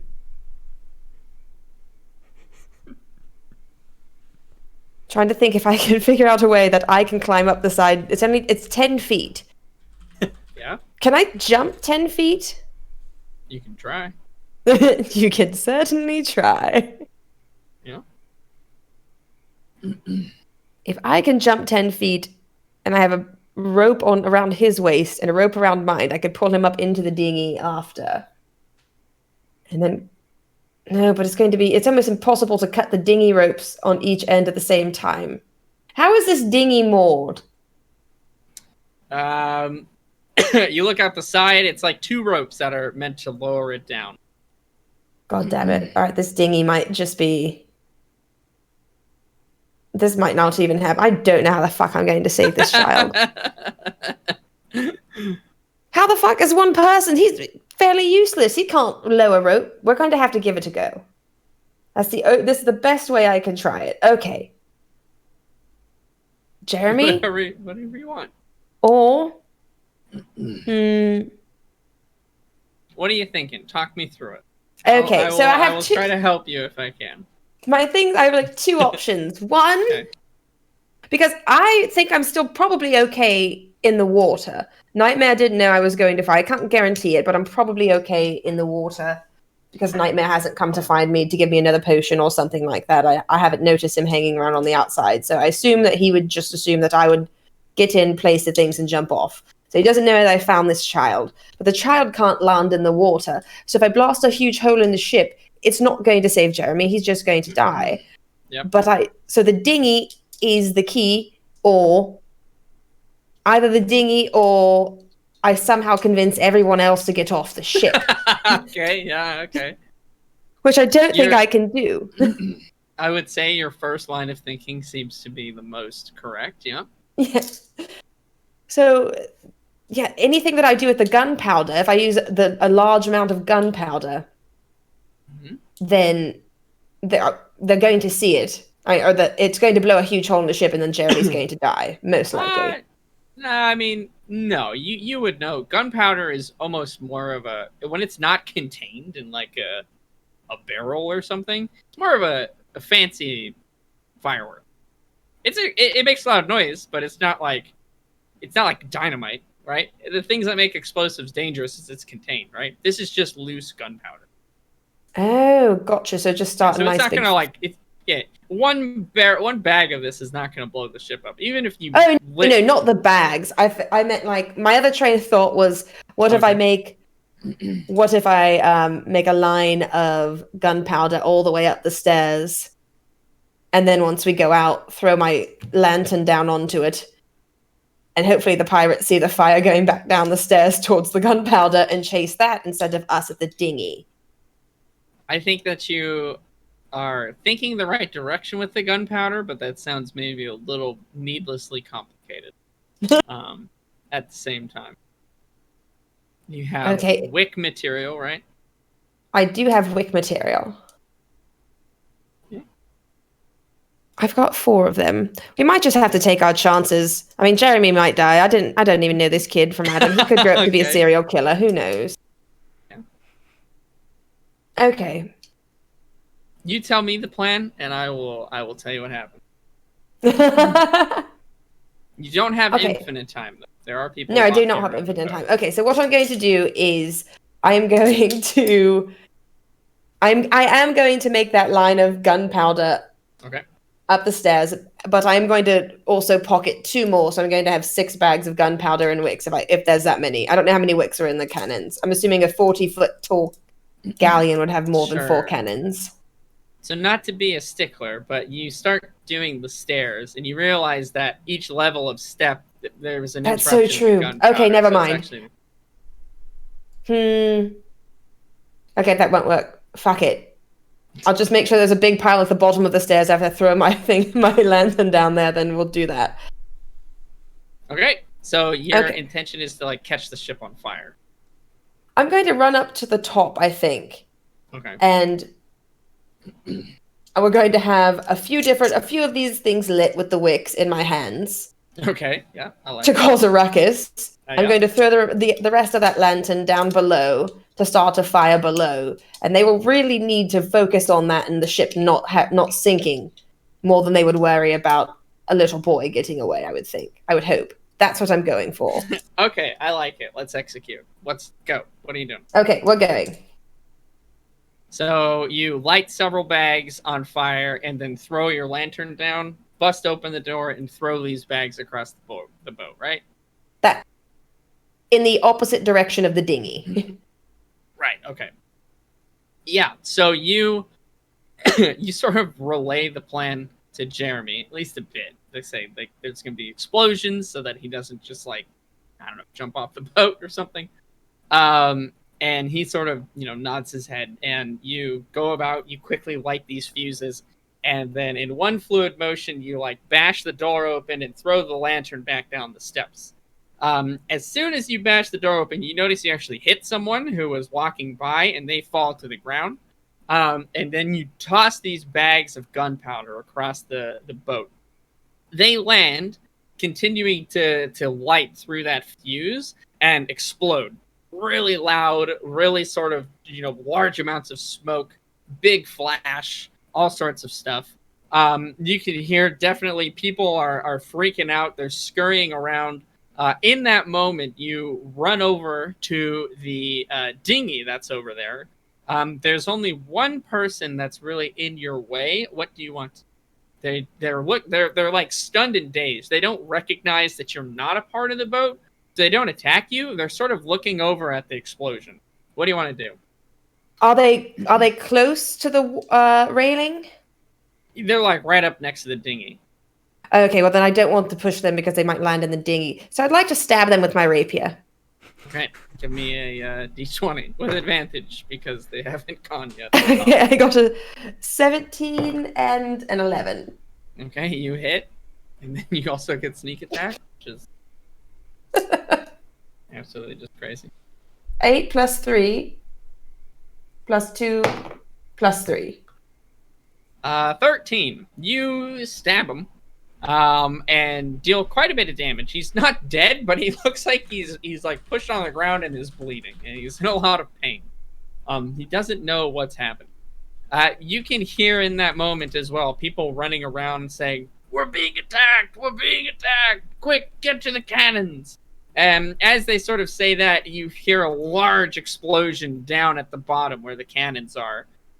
It blows a few of the cannons actually out of the room because the barrel catches on fire, and it shakes the ship. A few people fall off board.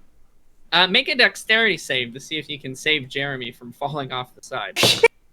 17, but +5 for the save. Yeah, you feel his grasp sort of weaken off of your tail, and you quickly wrap your tail around his arm and grab him back, preventing him from falling over the side. The dinghy rocks back and forth and slaps into the side of the ship as it's being sort of moved around quite a bit. But you have the dinghy in front of you. What's the plan?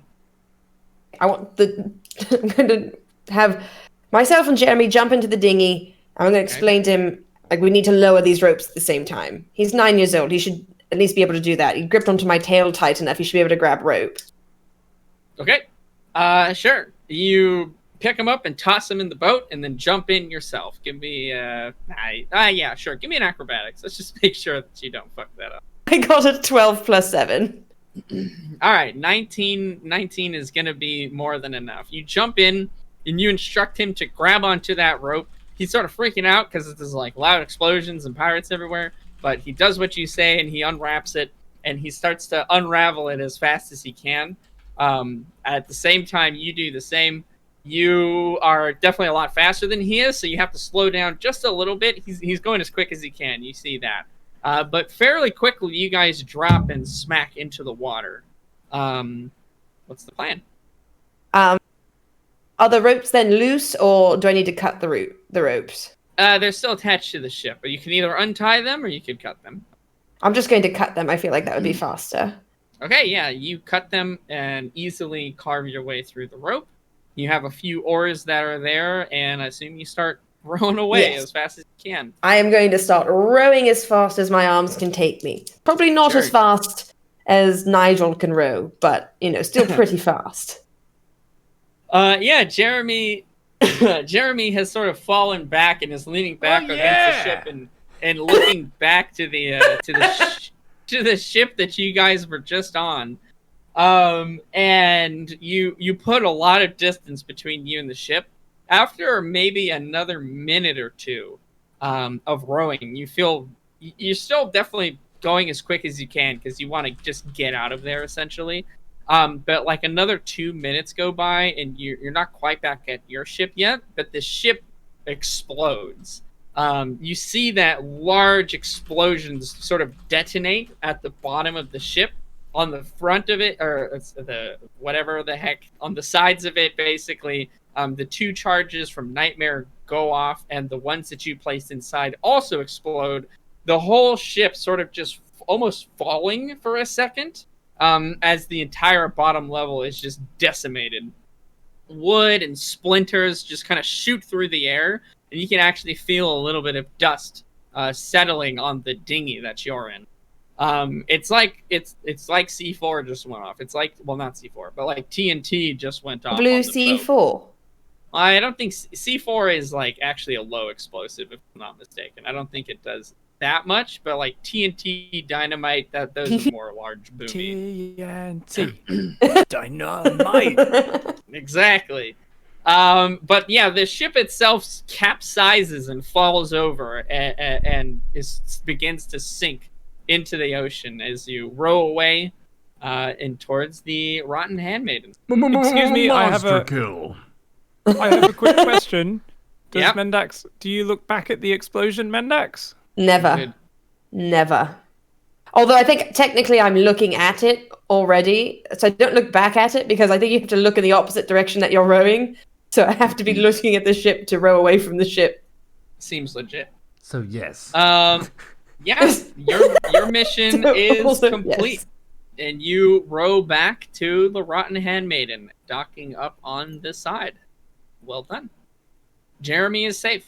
You have saved the captor of the Rusted Nail Coalition. The captive. And captive, yeah, there you go. Sorry. That's a twist. Jeremy was the captain. He was the captain. Yeah, no. Yeah, nicely done. Well played. Good creativity. And I think probably there is where we'll go ahead and finish up this session for tonight. Leaving you guys after some excellently done combat, some really good rolls, some very creative ways to deal with a lot of these encounters. Big applause for all of you guys. Well done, well done. The Shout out to Wayfarers Carl triple for- DPS composition. I like that Carl found the super shotgun in this level and managed to blast the ogre.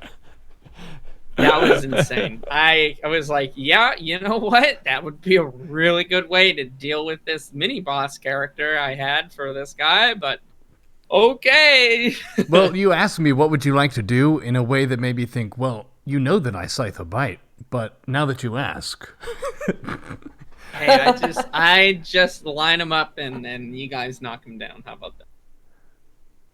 But well done, guys. An excellent session. Glad to be back and play another session of our Wayfarers campaign. It's been too long since we got to play the main campaign, but we do have that one shot should, I think, be going up on the YouTube pretty soon. So definitely check that out, guys, if you weren't able to see it. And we'll be back, I think, maybe 2 weeks. So I'm moving next. I'm actually moving the week after next, the beginning of the week. And I'll be staying with Neuro, funny enough, for that week. So maybe, I don't know, we'll figure it out. Maybe we could just do a 2-person D&D, and we only need 3 cameras. I would propose that during, Neuro's streams, I'd like you to be there just reading comments from chat in different characters' Okay. voices for all of Okay. Neuro's streams, please. Just Neuro! regular and Why didn't you make broodlords? Why didn't you make broodlord infester? Stop backseat gaming or I'll yeet you off the balcony. Fair enough. You betcha. I will definitely crash the stream twice. Ladies and gentlemen, thank you for tuning in. Always remember to practice cannon safety.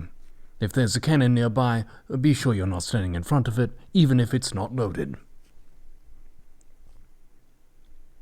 And we will see you all on the next episode of Wayfarers. Nice.